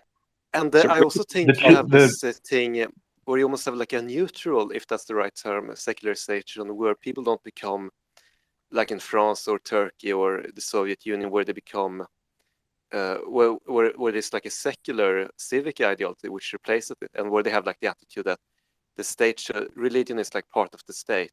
Maybe not in the Soviet Union, but in Turkey and France. That and in the United States. Yeah. I mean, like, we have this tradition of the separation of church and state, but like the degree to which the rural people see the Republican Party and Trump and so on as God's country, that can't be underestimated. They see it just as intensely as like a fundamentalist Muslim in Turkey sees Ataturk as the enemy and what's his name as a divine leader. Erdogan, yeah. Well, the religions that will survive are the ones that demand the most from their members. So, like the Church of Jesus Christ of Latter-day Saints, the expectation is that young men will go on a 2-year mission, and then of course there's the 10% tithing. There's the word of wisdom, so you can't drink, coffee or tea. And you think these things would drive people away, but the more the religions that have more involvement from their members are not shrinking as fast as the liberal churches are. Right. But like, what good does proselytizing do for the world? Like saving souls, wanting to save people and adopt them and bring them into the family to make them like you. I mean, what good has that really done for the West? Even if a LDS missionary does not baptize a single person, the ideology of the church has still been reinforced in them, and so people who have gone on missions are more likely to, be members for life.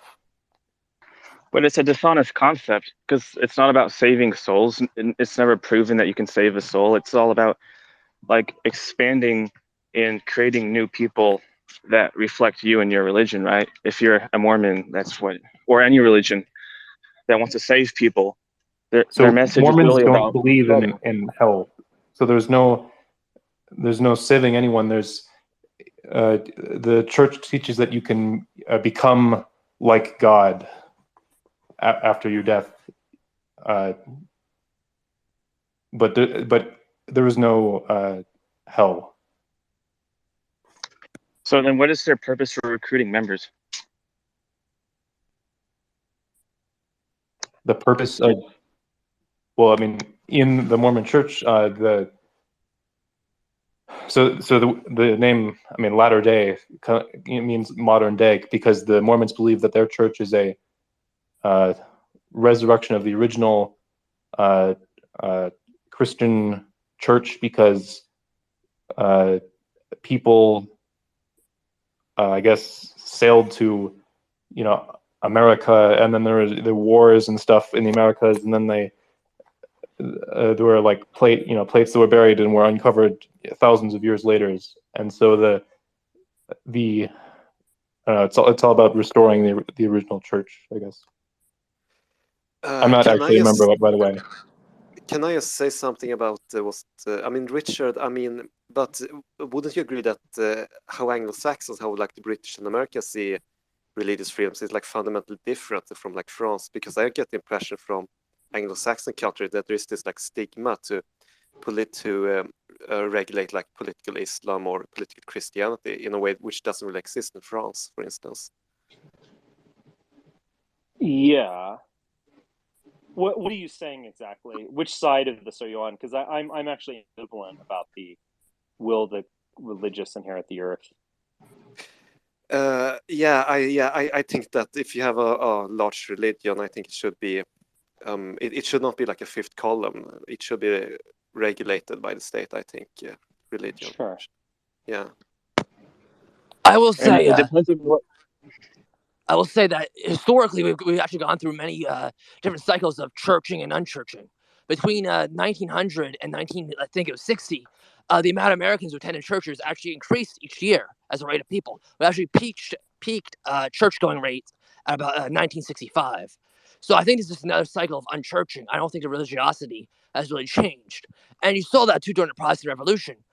Church-going rate was actually very low back then, and it skyrocketed in the 16th and 17th centuries. So I think that this is just kind of the new religion, the same way Protestants came in, where the eternal victim, the person who died for our sins is the rule conservative, and our God is Trump, and that's essentially where we are. All right, John McJohnny actually said that he had something interesting to add on this. Then I'll get to Sohail. Yeah, thanks for bringing me on. What I wanted to mention was that if you look specifically, for instance, at Buddhist nations, a lot of them have been Buddhist for a very, very long time. Sri Lanka has been Buddhist since the 3rd century BC, I believe. Tibet, I think around the year 1000, I'm not sure. And if you look at Buddhist nations, what happens is when people come of age, typically, like 16, 17, 18, they have to choose whether or not they want to become monastics or have a family life. And so you have this interesting selection process where the most religious men, partly maybe low status as well, but also the most religious men, every generation, according to basically Edward Dutton's theory, would be selected out of the population. Right. But despite this, these Buddhist nations basically survive for a very, very long time. Like I said, Sri Lanka is Theravada Buddhist to this day. And just to give an example, if you look at Tibet prior to, I think it was the 1950s, prior to basically them being destroyed, 33% of all men became Tibetan Buddhist monks, which means that they're obviously not having children. And, if you look at Tibet as an interesting example, they didn't become destroyed because they stopped believing in Buddha. They were destroyed because another power dynamic destroyed them. And so, my ultimate point, it would just be to say that I think when it comes to religion, power is ultimately key and breeding is really secondary. That's interesting. So you to extend this to our current situation, like the evangelicals have a tremendous amount of power within the GOP, and much, much, much less in the Democratic Party. There are kind of liberal evangelicals out there, but as that starts to fail, the religion itself will start to fail.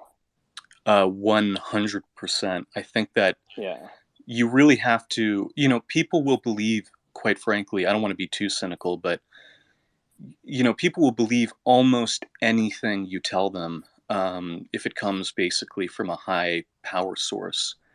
And that's why people just have these like insane beliefs on the left and right about modern politics, like whether it's the right wing in terms of QAnon or the left wing in terms of transgender children. It really, is irrelevant what the truth is. Right. It really is just about what other people are telling them. I definitely agree with that. That's very interesting. Sohail, do you want to jump in? Yes, I want to just talk to you guys about the definition of what the United States is supposed to be. Is the United States is supposed to be a religious country or a secular country? Because according to the Treaty of Tripoli in 1796, the United States declared that it's not a Christian country. Therefore, the United States is announcing itself to be to the world, not just like, domestically, to the world. This is a secular country which is open to like all the religions. Even though I just saw this just momentarily, like I saw this documentary which taught me that in Maryland it was illegal in the 1600s. It was illegal to not believe that Jesus is the Son of God. If you would say that Jesus is not the Son of God, you will be executed in Maryland. Yeah. So Maryland was an officially Catholic state that's why it's called Maryland. Yeah, that was interesting. But there seems to be confusion even among Americans about what is the country. Is the country a Christian country? This is a secular country? And it seems like the jury is still out there because they don't there's no agreement among people, especially among Christians, because most of my Christian friends believe that America is the new promised land. It's like, the land of milk and honey. And like, this is like, the new Jerusalem. This is like, all these things. But, is that what America was designed to be? I mean, look, and if this is what it was designed to be, I mean, it's a complicated question. I do think that the founding fathers were skewed towards enlightened deism. I mean, there's no question. They weren't. I mean, Jefferson maybe you could kind of claim as anti-Christian or something, but all of them you could say were enlightened deists. They had a certain type of a background Christianity, and then Enlightenment secularism. But I mean, I think a civic values in the United States. I mean, that's interesting, that Treaty of Tripoli or something like that. But secular values in the United States, or civic values in the United States, have always been deeply Christian, and I would say deeply Protestant. So there has never really been a separation of church and state on some level. But can I interject here for a second? Because what could be considered like civic Protestant values, in some way, it's universal. Like, it's not necessarily exclusively Protestant. It's not just something only Protestant Christians doing. So that's my take on this. Because, for instance, like one of the arguments I think that's just extremely naive. I mean, why did it arise in the United States if there isn't a kind of Protestant background at the very least for to the founding fathers and then to American civic nationalism? Well, agree that yes, the founding fathers, most of them had Protestant background, but was their dream to create like a Protestant utopia? I doubt it. That's not what I was that's not what I thought. But I don't think they definitely would not be at home with major Muslim immigration. Just to say, I mean, I don't want to get personal here. I'm saying this objectively, but like that would not. I don't think that would be something they could imagine, to be honest, or a country that is in favor of gay rights, or certainly the slavery issue. The Negro question was hugely important, and they obviously answered it on some level. But if we kind of talk about the Muslim immigrants, like about 90% of African slaves which were brought to America were Muslims. So they were eventually forcibly converted to Christianity. But like if like the idea of not bringing Muslims to the country, you should not bring Christian Muslim slaves. But none of them ever imagined that any black person would be in power. Exactly. I think that's pretty high there. I said it's more like 20-25%. Yeah. Well, as far as I understand, in West Africa, because there was the kingdom of Morabitun, and the Morabitun, like they kept like sweeping to this, to the west of Africa. So the area in west of Africa predominantly became Muslim. Therefore, like when they were like enslaved, the nations were slaved in Western Africa, or the people who were slaved in Western Africa predominantly were Muslims. I don't doubt any of this, but like and there are some contradictions to this. For instance, you had a secession or a succession of Southern presidents, largely due to the so-called 3/5 clause in the Constitution, where effectively slaves were being counted as 3/5 of a person, and yet they had no voting rights, but they would basically offer some kind of representation in Congress and in the president. So it's a complicated issue, but like, I don't think the founding fathers could have imagined, a secular, like visiting Northern Virginia or Las Vegas or Los Angeles or something like that is out of, I mean, we just need to understand them as men in their time. That's outside of what they could possibly imagine. Yeah, that's totally true. That's totally true. And I agree with that. Like, they were in somewhat, they were more conservative. They were more like, they were more faithful, more religious, which is understandable. But again, like, were they opposed to the idea of people from other religions coming? Because remember, Chinese immigrants start coming very early, and Catholics start arriving very early, Jews start arriving very early, and like, there were several stories of Muslims who arrived to the United States quite early as well. So and one of the things I always have this argument with my Christian friends, like, they say, we are a Christian country because we have, our symbol is "in God we trust." But that's the thing, the word "in God we trust" is a universal thing. Jews saying that, Catholics saying that, Muslims saying that, everyone is saying that, "in God we trust." That's not an exclusive. Well, we never had an established church. I mean, the Unitarian Church, it was effectively a state church in Massachusetts. As someone mentioned earlier, Maryland was deeply Catholic, but you had a largely, like, I would say, kind of Calvinist base. And then you had these large plantation owners who were, Protestant backgrounds, but were secular and enlightened people. I mean, that was the kind of foundational religious quality. Even well through the 20th century, I think you can't understand, like, American civic nationalism if you don't see it as a kind of mainline Protestant thing.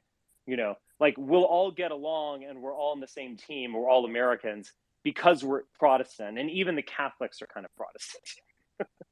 So I mean, that is American civic identity. Now, what it's going to be after that has lost legitimacy, and after that is demographically changing, I mean, that's an interesting question. I mean, I think the kind of identity of, like, the Trump voter or the MAGA voter is almost this, like, I don't know, like, crazed last gasp at something like that, almost in a parodic form. But before we go on, I want to bring to the floor, I don't know if this is true or not. This person has a blue check mark. So we have a. It's absolutely true, Richard. It's absolutely Senate. True. Okay, okay. So Richard, I honestly did not realize this was your room. I'm gonna have to mute you unless you let me talk. So Michael Sutart, is that how you pronounce your name? It's Sudart, and that's close enough. Okay, Michael Sudart, you have the floor. You're running for Senate? Oh yes, and so Richard, first of all, I just want to say hello to everybody, and I really did not realize it was your room. So, okay.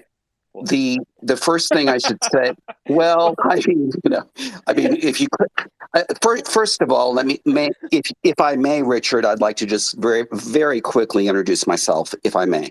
Yes, you're a pro-life and gay Democrat, is what I read. If I may, I'd like to introduce myself, if I may. Okay, so first of all, my name is Michael Sudart. I'm a candidate for United States Senate representing the great state of Kansas. In 2020, I actually ran as a Republican in the big first. It was my first federal race. And I decided in this race that I had it all wrong. So I actually flipped to Democrat and I'm actually running for United States Senate. So in short order, I am a candidate for Senate. I've actually been, by the time we get to the primary on August 2nd, I will have been fully and completely declared for a year and a half. So anyway, back to you, Richard. Okay, awesome. So do you want to join in the conversation, or are you just here to try to speak to whoever has ears to hear? Well, yeah, I love the way you did that. Basically, I'm like everybody else right now. I'm discovering the joys and pitfalls of Twitter. So I was space surfing, and I had started a space earlier, but I guess because of the primary results coming in, there wasn't a whole lot of activity. So I was looking to see if there was a political room to discuss what was going on with the current results of the primary and just different kinds of things that are going on. So anyway, I thought, oh, this looks interesting, and it looked like a political room. So. Yes. And then you realized that it was literally Richard Spencer's space. But you are welcome, Richard. Well, Richard. I mean, we look. I'm sure I will get deeply burned for even being in this room. But the truth is that we do have a First Amendment here. There is freedom of speech, and that's for you as well as everybody else. So I know there are many who may find that inconvenient. But the truth is that we have a lot of people right now who want to take the Constitution and play it their way. The Constitution is the Constitution. The First Amendment is the First Amendment. And there are a lot of people, for example, who do not like the fact that I've been telling my pro-life story. Interesting. Because they find... Well, there's nothing really interesting about it. It's a very common garden variety story. I was given up for adoption at birth, and I was adopted into a right-wing fundamentalist Roman Catholic family. Just so happened to be one of the more prominent farming and ranching families in the United States. So the thing is that historically, and historically, at least here in the United States, Catholics have often been Democrats. So right now, at least with my primary on August 2nd, we're expecting the sequence of events to be like this, that literally in the next few days, we're going to have Roe versus Wade reversed. And then on August 2nd, we will be here in Kansas, the first state after that decision to, for all intents and purposes, basically remove abortion as we know it here in the great state of Kansas. So anyway, back to you, Richard. Well, so do you think that Catholic, so are you still Catholic? Well, I'm many different things, but yes, the label Catholic is definitely one of those things. May I ask, are you Catholic yourself? No, I'm an atheist or Apollonian. Oh, I've known of you from basically the political campaign media industrial complex, and quite frankly, it's so hard to know who a person is if you're looking at that person through that specific set of lenses, because there's so much pure propaganda that's just slapped on people. So anyway, I kind of feel like. Well, I'm a pro-choice straight atheist, and you are and you're a pro-life gay Catholic. So, and we're sharing a space together. This is what the First Amendment is all about, folks. I think if my reading of the First Amendment is correct, that we're really, this is the essence of what the founding fathers had in mind, which is that a civil dialogue is actually okay. It's okay to have different points of view. And I want to say something very interesting, because I think we're at the beginning of a new chapter of a cultural civil war. And let me just highlight and underscore that this is not accidental language. I do believe that we are on the cusp of this new cultural civil war, and I don't think it's just an intellectual dialogue. I think this is something that we've been seeing, bubble up in many ways, shape, and forms. And so anyway, back to you. Do you think you might be on the wrong side of that? Because in this, what do you mean? I don't understand what you mean. Well, for instance, the GOP in Texas put secession in their agenda. And again, maybe that's just a bunch of hot air. Maybe it's not. Who knows? But it's there. It's significant that they did that. Kansas is famously conservative. I mean, What's the Matter with Kansas? Great book by Thomas Frank. It used Kansas as an icon of this, these voters who should be voting for Democrats if they voted according to their class interest are voting for Republicans due to cultural interest. And I agree with you that polarization is so extreme that it makes the culture war that Pat Buchanan talked about, kind of pale in comparison. And I don't know, maybe we're kind of, anyway, I agree with you, but going for the Democrats, you might be kind of on the wrong side of that in Kansas. Well, may I take that piece of the puzzle and address it? Because the thing is that here's the problem that's above all the other problems. The Constitution does not give any credence, validity, or elevate the idea in any way, shape, or form of political party. Right.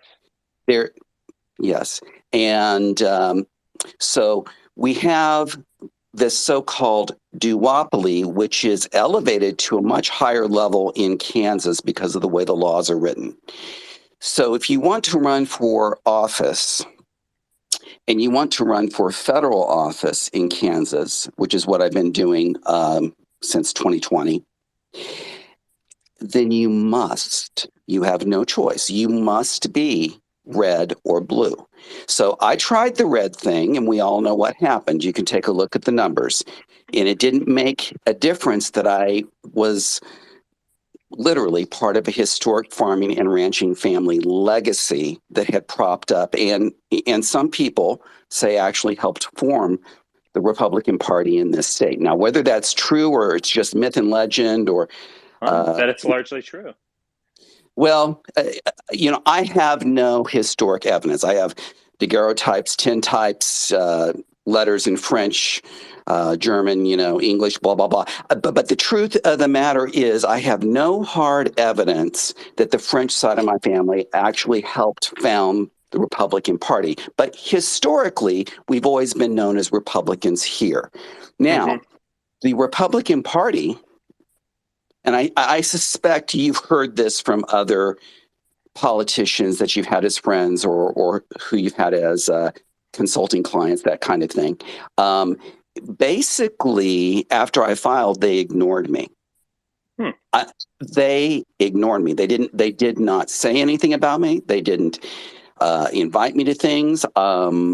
Ironically, there was nothing said about the fact that I was running an out campaign because I strategically had decided from the very beginning to run out of the closet. In other words, I knew the big first well enough to know that if I did not, and I think you will like this, Richard. Okay. I don't know you well enough to make a statement like this, but I think you will like this. I had taken the rainbow flag and I put it in front of everything because I knew that if I did not do this, it would be shoved down my mouth and up my wazoo. I knew that if I did not make the choice of how to tell this piece of information, which by the way is no secret, it's never been a secret because I've always been out of the closet. Yeah. Have you ever heard of the parliamentarian John Thorpe in Britain? I'm familiar with the name, but I honestly, I believe your background is academic and scholastic. Mine is to a certain extent, but I think you're kind of a historian. Is that correct? Well, yes, of sorts. Yes, so he was part of the liberal. So it was it wasn't the Labour Party when it wasn't the Tories, and he was from what we can tell, he was a kind of closeted homosexual, and he had a lover, but he was also married. And at this point, it was, I think in 1979, being a gay, even if you're a leftist, but you are still kind of part of the establishment in some way, it was just unthinkable. And he was actually accused of conspiring to murder his gay lover because he felt like his gay lover would like hold it over his head or blackmail him or something like this. And he was found not guilty. But the trial was so salacious that it just totally destroyed his career. I think we're well past that now. I mean, now you're a liberal and you're no, we're not past that. Celebrate it. Maybe not in Kansas, but in many places in the country we are. I think, Richard, that the truth is that what happened in Florida was basically Karl Rove's Machiavellian cleavage or wedge issue politics taken to perfection. In other words, when Ron DeSantis basically said, "Don't say gay," he knew exactly what he was doing. Now, when in my campaign, literally within a few hours, I took everything in and re-edited it to read, "I am a gay" in all caps, or "Mike is a gay" in all caps, you obviously know what I'm doing. I'm basically taking the wedge and I'm throwing it right back with the point. I totally understand. Right. You have to own who you are. You have to be comfortable. Well, you either own who you are or you will be owned. And you either define who you are or you will be defined. And so what happened is I had just assumed the next step would be that everybody in the United States, including Kansas, would do a copycat version of the "Don't Say Gay." Well, Texas, as you had noted a few moments ago, took it to a whole new world. Yeah, that's what I think. I just think this is the trajectory of the GOP. I can remember, let's say 2005, when we were kind of at a tipping point with the gay marriage issue, and you could still be pretty outrageously anti-gay and be a Republican. I mean, maybe to win office, you had to tone it down, but there was definitely a very strong movement against gay marriage. So, and Barack Obama ran in 2008. Both he and Joe Biden in 2008 said, "Oh, we of course respect gay couples, but no to marriage, hard no on that one." Within that first term, there was just a dramatic change, and I thought it was kind of over as an issue. But I don't. I mean, you can think of it of whether they're kind of like overstepping matters or taking it too far with like transsexuality and the transsexuality with children and so on. And there's a kind of blowback, which I think is kind of taking us back to an earlier point. I mean, and you see this even in parallel with the Supreme Court, where there's like, kind of, I think in the leaked draft, there was mention of the law it might have been a Texas law, in fact, to there was still a law in the books that I don't think was really enforced, but there was an anti-sodomy law in the books, and they made a 14th Amendment justification of like, there is some part of your humanity that the government shall not touch. I guess that has a different ring in this circumstance, but you can't dictate what people do in their own bedroom, basically. And I kind of sense that we're going back. They're kind of reversing this. I think there's a lot of energy and desperation in the GOP against that. I think there's so many puzzle pieces there. It's impossible to touch on each one. But I will say to kind of take a really broad brush to it, that the duopoly, which is really no duopoly at all, it's really a monopoly or a corporatocracy, has this little carrot. It has this golden carrot that it's using right now. So usually the dance begins with the chess game begins with the pawn to king 4, which is the GOP basically taking its first, pot shot. And then we have the far left responding with the most provocative response possible. And then we just see this going on and on. So we see both parts of the monopoly basically brainwashing and manipulating us as American voters around wedge issues. I was speaking in one of these Irish political rooms. They're just so much fun. I don't know if you've ever done any of those.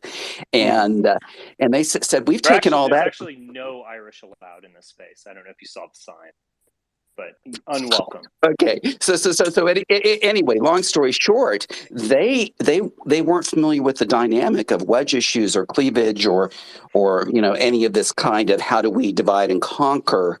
And obviously there are some who would argue you have definitely been a target on a lot of different levels of that. So rightly, wrongly, who am I to judge? Because quite frankly, as I said earlier, what we get spoon-fed to us from the mainstream media and press is more often than not,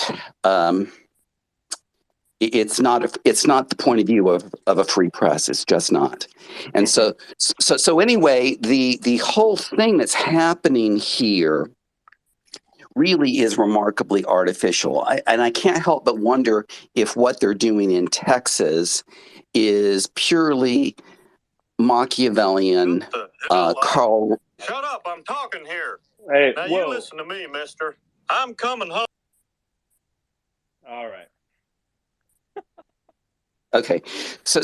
I kicked him out, but I'll give him a well, couple I mean, I'm not trying to be I'm not trying to be I'm not trying to be rude, but the thing is that there's been a lot of serious thought, a lot of TLC put into this campaign. I am not, despite what many believe, a career politician. I do, in fact, come from a deeply political family, both here in the United States and internationally. But we've always been too busy to run for federal office. And so the thing that one of the very first decisions, Richard, that I made, and I'm going to tell you the truth, it was a real struggle for me.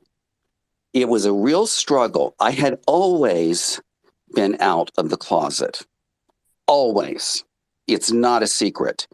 And, one of the things, that somebody at some point will go through the one archives in Los Angeles, and they're going to see all this stuff with Louise Hay and Marianne Williamson and all the AIDS support groups and blah, blah, blah. And I remember thinking when I ran, it was like, you know what, I'm going to have to come out of the closet again.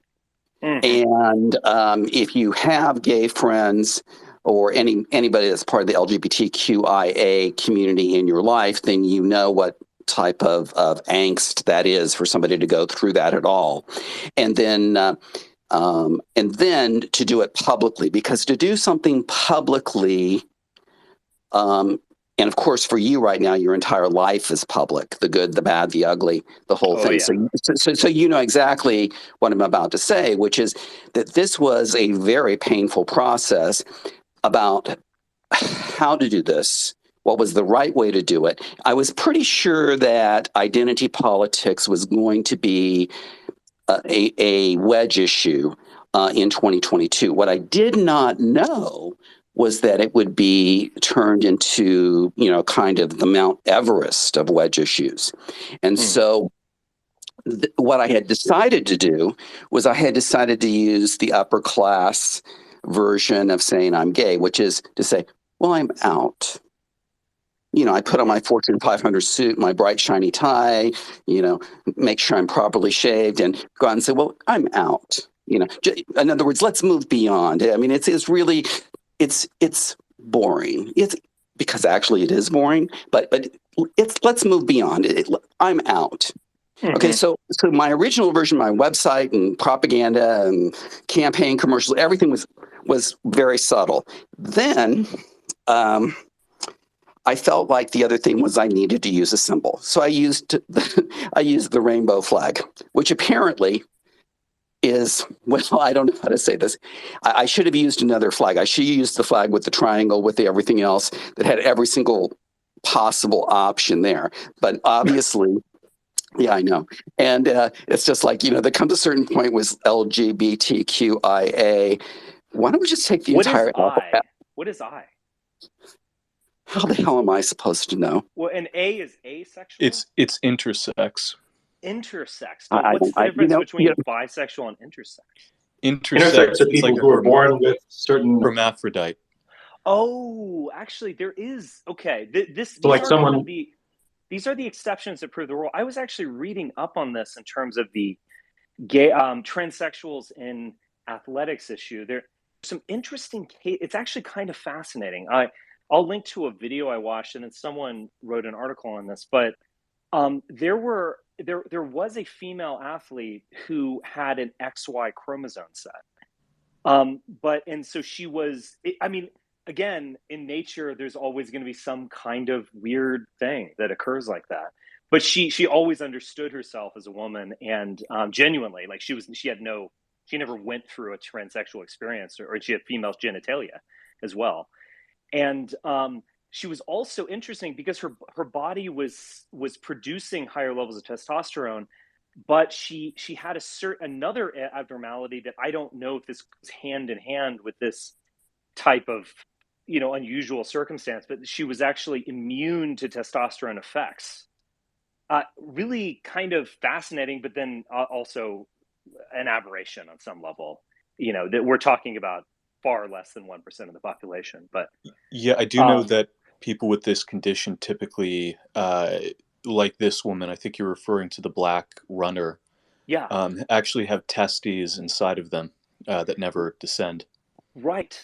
She had a vagina as well. Right. It's just really, I mean, I don't even know what to say. I mean, it's just a very unusual thing. And I don't know if she had children or whether that's affected by this. I have no idea. But it is interesting. There are some people like that. And yeah, okay, sorry, I kind of derailed us into an interesting way. This is what I'm going to say. It's just fine, but I would like to kind of put a period on the point I was making. The point really is that I felt at close to age 60, having been out of the closet my entire life, I felt this was passé. I thought this was like a bunch of Z's lined up. In other words, this really was, the fact that I happened to be gay was frankly boring. I agree. Well, I'm glad that you agree. Now, but here's the deal. I agree. You are extremely boring. No, just kidding. Can I just complete this? Go ahead. Yeah, because to be really blunt, this is a serious race. So a lot of time, talent, and treasure has been put into it, and the reality is that I found that what I was doing was not enough.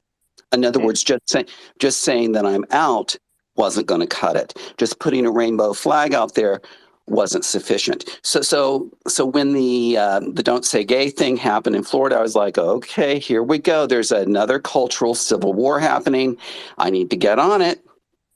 And switched all that around. And then all of a sudden I realized that my little rainbow flag was, well, I probably should have used the all-encompassing flag. But anyway, to put a period on the sentence, Now, this is really a huge issue because of Florida and Texas. So the question is, what's going to happen with this? Because the thing is that what they're doing in Texas could become law, and if it does become law, then it can be used as a template from state to state to state. Back to you, Richard. Michael, thank you for being on here. You are welcome back anytime, and I wish you the best in your race. Let me say this. This is just something that I have been thinking about, and I think this will inspire some discussion. But so there is this irony about contemporary sexuality, which is that sex is everywhere, but then sex is nowhere. And what I mean by that is that, young people are getting exposed to sexuality in an entirely inappropriate manner as well. I think everyone would agree, watching porn at age 11 or something like this. And obviously there's more of a discussion about sex just in the newspaper or on television or on social media than there ever has been before. And there's an explosion of gender identity where you are kind of defining yourself through sexuality, like I'm a demisexual or I'm polyamorous or whatever, all this kind of stuff has bubbled up. But these people are not having sex. So like Zoomers or Gen Z and millennials are having far less sex than my generation, the best generation, Gen X, did at that age, and far less than the boomers did, and far less than the silent gen or the traditionalist generation did. Yet there's been an explosion in, LGBT identity. It's 20% according to a Gallup poll. That probably is overestimated, but it's significant. So there's this kind of irony where this kind of like end of the sexual revolution, where the sexual revolution came at a different point. As someone was mentioning earlier, like church going reached a peak in the mid 60s and then kind of flipped over into, well, let's just have free love. Like, let's go to Woodstock and smoke out, and you can have sex with my girlfriend, and I'll have sex with yours, blah, blah, blah. That never really worked. And I think that kind of sexual anarchy went against human nature on some level. It was kind of bound to fail. But where we've ended up is at this weird place where there's like a lack of sexuality, and yet all of these, abstinent or virgin, Zoomers who probably won't reproduce and aren't even experiencing the joys of sex find truth in sexuality. And so it's like sexuality becomes a truth claim. So I'm sure she would be horrified by this, but I'm actually kind of evoking Judith Butler in this comment, in the sense that sex became about your truth. So sex in the sexual revolution, sexual anarchy, it's like it's anything goes, to quote the title of the space. It's just like, let's have fun, cheat on your wife, get in an orgy, whatever. Who cares? It's all fun. It's this Dionysian kind of event. Now, but it wasn't about truth. Like, you're screwing your neighbor or whatever had nothing to do about the truth of yourself. You were simply liberated from repression. Now there is a lot less repression. And so sexuality becomes a domain of truth. And maybe fittingly, it becomes an abstinent, abstract domain. So all of these Zoomers who are declaring themselves bi or poly or transsexual, etc., the one thing we can be sure is that they are not engaging in real sexual activity. It's this weird irony that I find fascinating. It's like, can I jump in on that?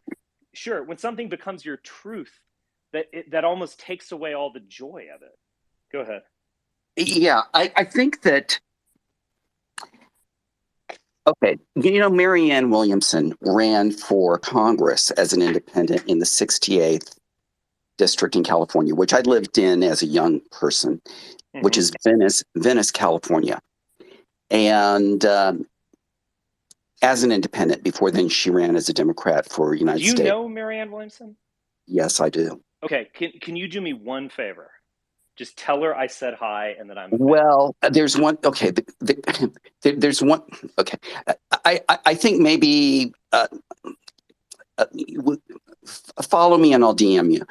Okay. So the and that goes for anybody. If there's anybody in the room that wants to have a dialogue, just follow me and I'll DM you. Because I'm running for United States Senate, I'm not following anybody, but I've had people say to me, Joan Farr, who is running for United States Senate as a Republican in both Oklahoma and Kansas, she's made some very provocative suggestions to me. She has said to me, she says, well, if you're going to run out of the closet, maybe you should, run somewhere where you're, where there actually are LGBTQIA, whatever. And I've had other people say things like, well, why here and why out? And, the truth of the matter is that if I had ran, and I have to be careful, but because it's recorded, but if I had ran in the 68th district, I wouldn't have been enough of anything. I wouldn't have been, the pigment of my skin wouldn't have been dark enough. I would not have been gay enough. I would have not been queer enough. I know that it may sound like I'm really exotic in Kansas, I am. But anywhere else, I would be boring, all caps. Right. No, I agree. I don't say that as an insult, but you're a non-queer gay man. That's my impression. I've literally had. I've met many people like you. There was one of my opponents who I'm not going to call out. But after he had fully and completely filed, he unleashed the Kraken. So he had these people on the internet who were doing their Chinese water torture. And one piece of the propaganda was that I was actually a straight man running as a gay man so that I could get the LGBTQIA vote in Kansas. Now, with you, it was plausible. Now, the truth is if you know Kansas, I didn't know that there was an LGBTQIA vote in Kansas. I mean, if there is, that's great. But that actually was not why I did what I did, coming out in a redundant manner. I came out politically because it was a shield. It was self-defense. Because if you know anything about Kansas politics, I mean, the first thing they go for is the sex. I mean, if they can find something out about you sexually and use it against you, they're going to go there. Now, Richard, I don't know enough about your biography to know if you've ever had that kind of thing used against you yourself. Well, I'm not gay or anything, but yeah, I remember in the heyday. No, I'm talking about your personal life. Yeah. I definitely had a lot of that. There was a funny there was one funny thing from this girl who's actually Australian. We were studying German together, and she recounted this tale of how I tried to seduce her. But it was kind of amusing. I mean, it was like, we went over to his house and we had beer, and I never would have imagined that he would try to have sex with me with this 25-year-old. It was pretty harmless stuff. I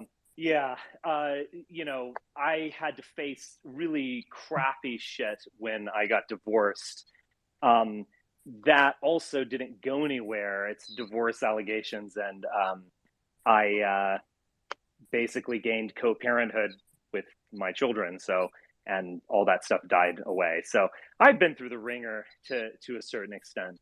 It was funny. There was this weird scandal just like 2 days ago, where I had a Bumble account, and they wrote a story about that on Jezebel. Like, can you believe like someone has a Bumble account? I mean, it was. Well, what is Bumble? Can you define Bumble, please? Well, it's basically like Tinder, but the girls make the first move. So it's exactly like Tinder. Tinder, at least from what I understand, it's basically just like a hookup app at this point. But like Grindr or whatever. But Bumble, the girl, so you can like a girl and then the girl has to message you first. So it's actually kind of in a way, yeah, you could call it feminist if you want, or it's actually even kind of better because it's the girls can't just like get all this self-affirmation from getting likes. But anyway, it's not a big deal. I mean, I don't care. I talked to some girls on there, whatever, nothing went anywhere, so who cares? But it was some little tempest in a teapot for an hour on Sunday night or something. But anyway. Can I just make a very quick observation? Sure. It's a cultural observation since I lived in different cultures. It's fascinating in the Western world where, like, you know, people have to introduce themselves with their sexuality. Like, you know, oh, I'm X and Y and I sleep with women, and I'm X and Y, I sleep with men and women, and I'm X and Y, I sleep with men. And like, you know, so like, you know, in other cultures, you know, like like what's happening in your bedroom is nobody's business. So you don't need to expose that part of your life to the rest of the society.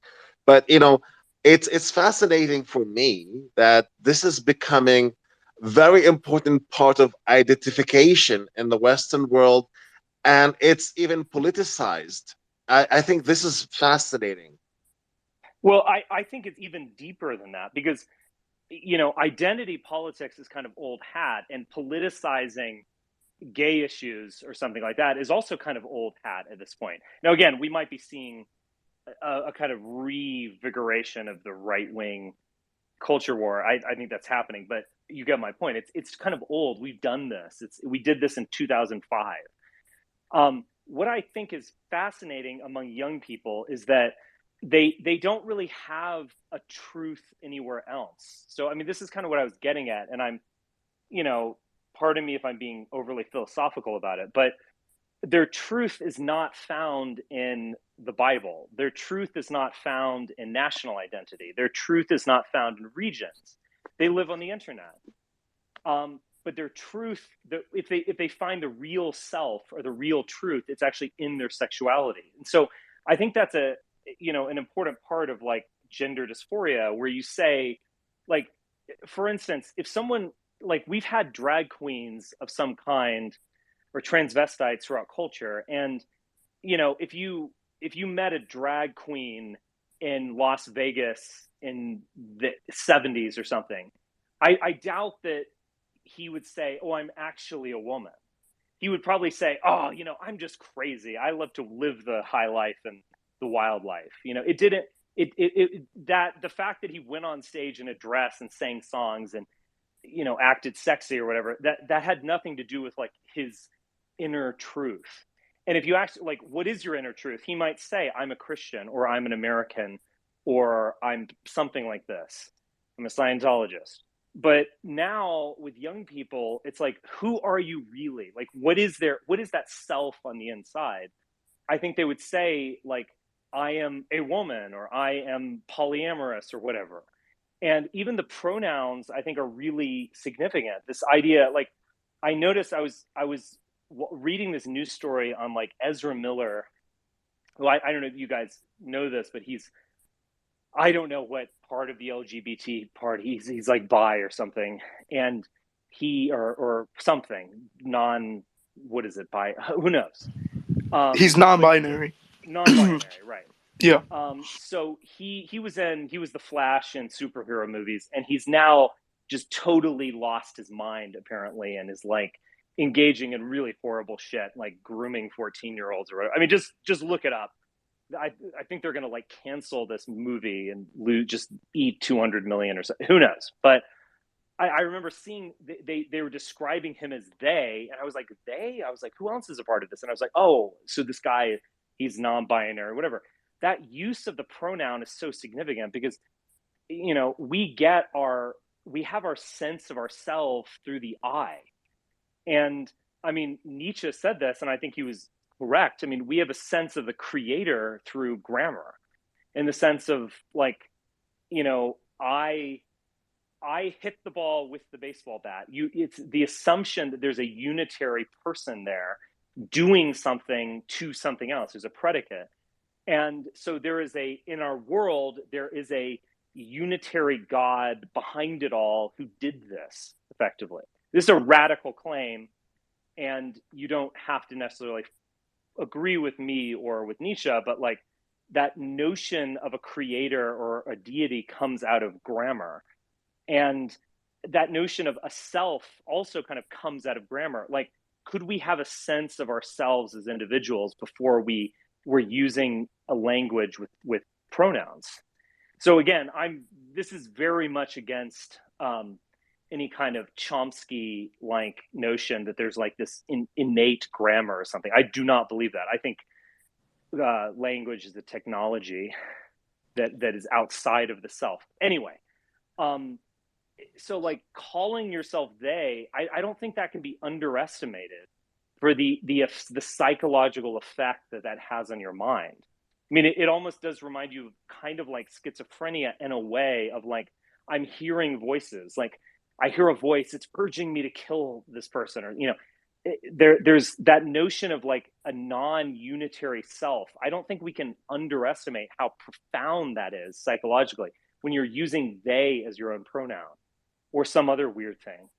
And so this is really significant. And again, but I guess what I'm getting at before is just that truth claim that these young people are making, and it is mostly young people, you know, that they're saying, this is my true self. This is the real I behind it all, is this. And it's just remarkable that has something to do with sex.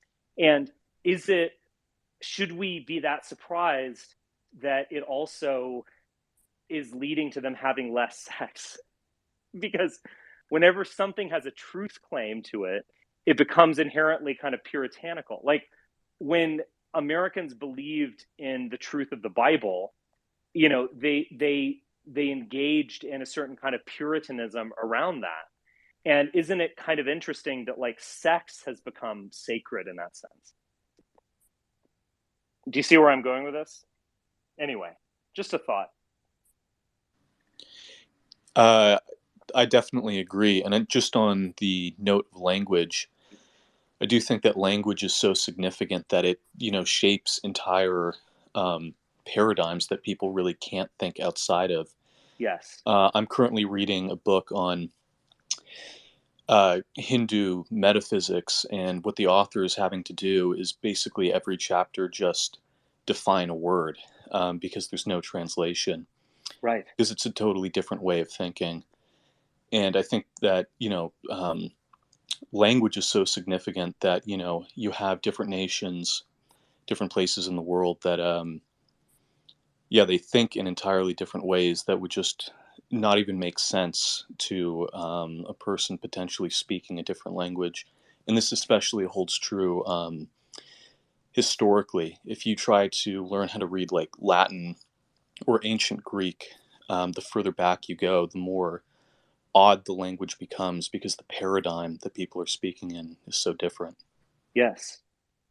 And there is a certain kind of rationality to the Latin language that where the word is what it is. You know, like a temporary king is inter rex.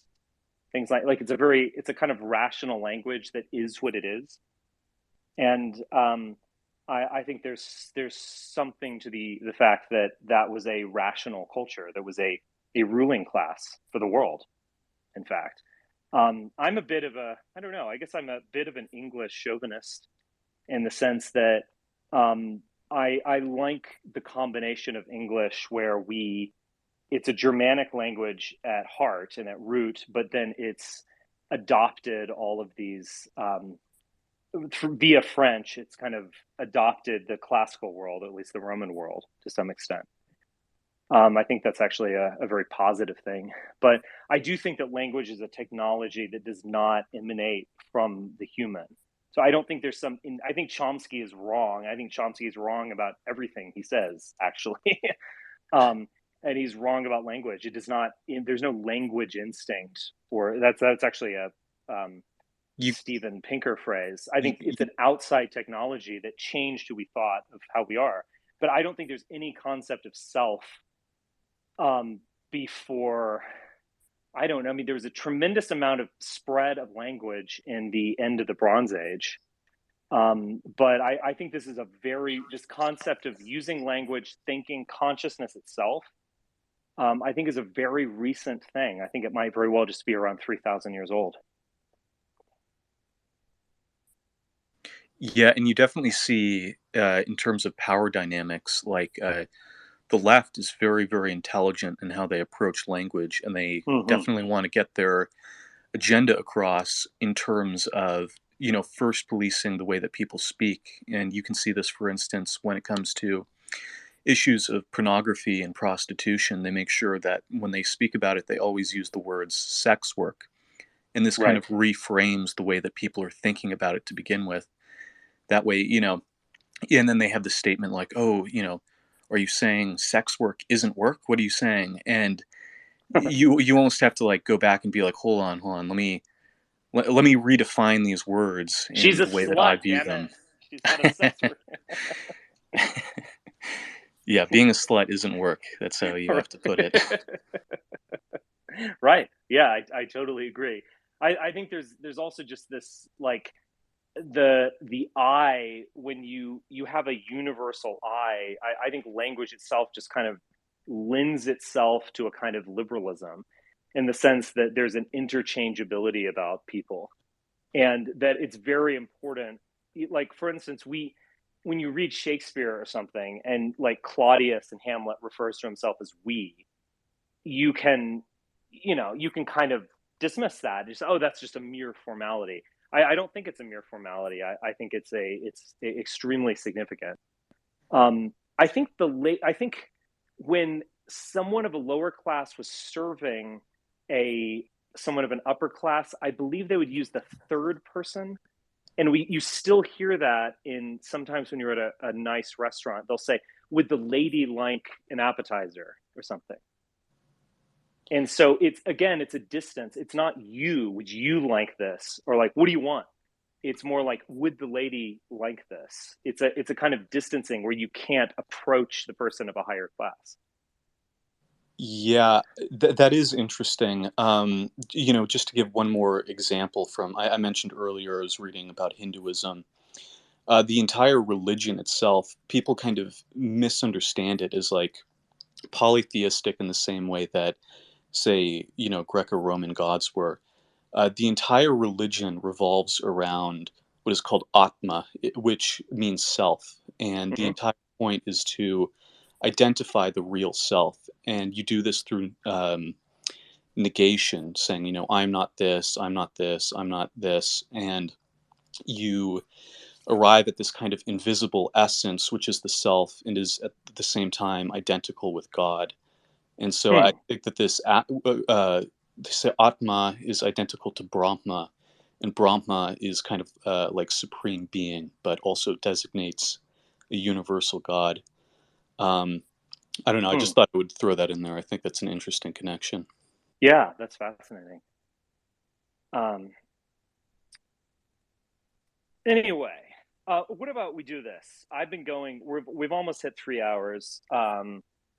Wow, time flew. Let's just do a lightning round. So if anyone wants to get their word in lengthwise, you can do so. Finally, I'm back. I actually left fast. Like 2 hours ago. Okay. Do you want to get your word in? Maybe about something about sex work. Like, what do you think it should be? Like, what do you want to be done about it? What do you want it to be, like, outlawed or something? Because, like, my view is, like, when I used to hate women and stuff like that, I used to be, like, totally hate it because, like, wow, they can make money this easily. But, like, nowadays, it's like, they can do it if they want, but, like, if they, like, experience bad consequences from it, like, that's on them. You know what I mean? Yeah. I've always been in favor of legalizing prostitution and making pornography illegal. Really? So I kind of have the reverse of the American approach. Yeah. So we're fallen beings, so to speak. It's the oldest profession for a reason, etc. But I think actually pornography is far more toxic than prostitution or sex work, if we want to use that term. Like, what kind of porn? Just like videos of like yeah, and stuff like that. It's different than pornography of the past, like hardcore high definition pornography. That's what I'm talking about. Okay. So like you can write a little romantic novel if you want to, and that we probably won't make that illegal. But what I mean by this is that pornography in the past was an aphrodisiac. So it kind of got you ready for sex, or, got you excited and, made you full of life. I think pornography now is a sex substitute. Like it's even better than the real thing, to quote Bono. Like it's you don't have sex. I mean, this gets to back what I was talking before about these Zoomers being virgins, and you're not having sex at all, and you're replacing it with the hyper real, which is in many ways like more powerful than actual sex. What do you mean? Actual sex, it can sometimes be, awkward, and it doesn't, you know what I mean? I mean, not every, I'm not speaking. Wait, are you referring to hookup culture?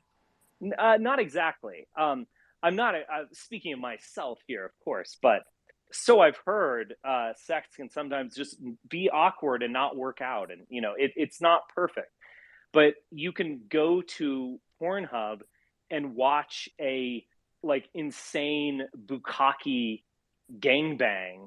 And there's something about it. It's kind of like, it's even better than the real thing in the sense that you don't have to like go on a date or actually, perform or, smoke a cigarette afterward. You just watch this like pure, unadulterated sexual experience that's so extreme that it can't be equaled in real life. Yeah, well, unless you have like enough friends. I mean, you know what I mean? Well, yeah, I know. No, none of us are gonna have the pleasure or horror of being involved in a bukkake gangbang. It's totally artificial. It's ridiculous, but it's so extreme that it's like better. And so you do have this issue of like the irony of modern porn is erectile dysfunction. Or I've heard this from people. They had a boyfriend that he wanted to watch like extreme pornography before and after they had sex, as if like the actual sex wasn't good enough. You're just sticking your penis in her vagina and rubbing it around there. And so they're like, oh, I want to see this like extreme thing where like some girl with fake tits is like, doing God knows what, shoving a baseball bat up who knows where, Oh yeah, and there's like a girl who does that. She like shoves a bunch of oranges up her ass and stuff like that. I don't doubt it. You don't need to tell me. So yes, Richard is her biggest fan. No, I'm kidding.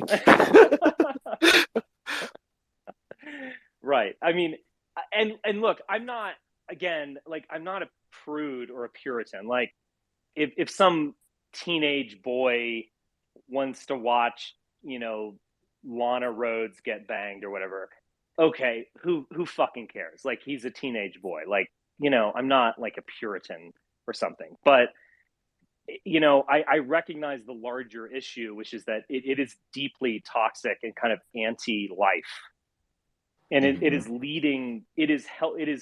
it's ironically leading towards infertility and abstinence. It's ironically puritanical, having you know this interesting thing about like abortion rights and like the Christian right or whatever. So we have a population that is wildly leftist, that is pro-gay, pro this, pro that, anti-white, whatever, and yet their teenage pregnancy has collapsed. Teenage sex has gone down. Abortions have been declining for some time, and you have this weirdly like Christian population of Zoomers. Isn't that remarkable?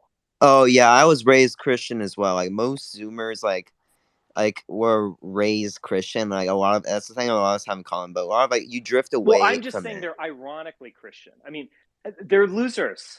They're nerds. They're dorks. They can't get a chick. Oh, are you talking about like Nick Fuentes and stuff like that? Like all of them. Nick Fuentes is popular for a reason. Like they're fucking nerds. Yeah. Like I don't know what to say to you. Like none of those people, I doubt they will reproduce as well. A large percentage of them. I mean, fertility is just collapsing. It's going down. Nick claims he's asexual. Well, Yeah.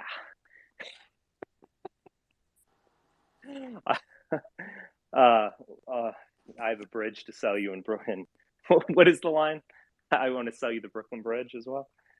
Don't believe everything you hear, but yeah, it's I don't know what to say. It's the Zoomers are terrible as a population, and they're a bunch of virgin nerds who are kind of ironically fulfilling like the Christian message by basically becoming like LBGTQ whatever, and by watching porn all day and being on the internet all the day, they become weird Puritans, and it's just I don't know. It's like a huge irony of our time. Well, not really. A lot of us still have sex. You know what I mean? Well, not me, but I hope that you can take your generation in a different way. And again, I'm not making an argument for like crazed, Dionysian whatever. I'm making a different argument. I think sexuality is part of life, and you should want to have sex. Men should have a libido. Women should have a libido. That's healthy.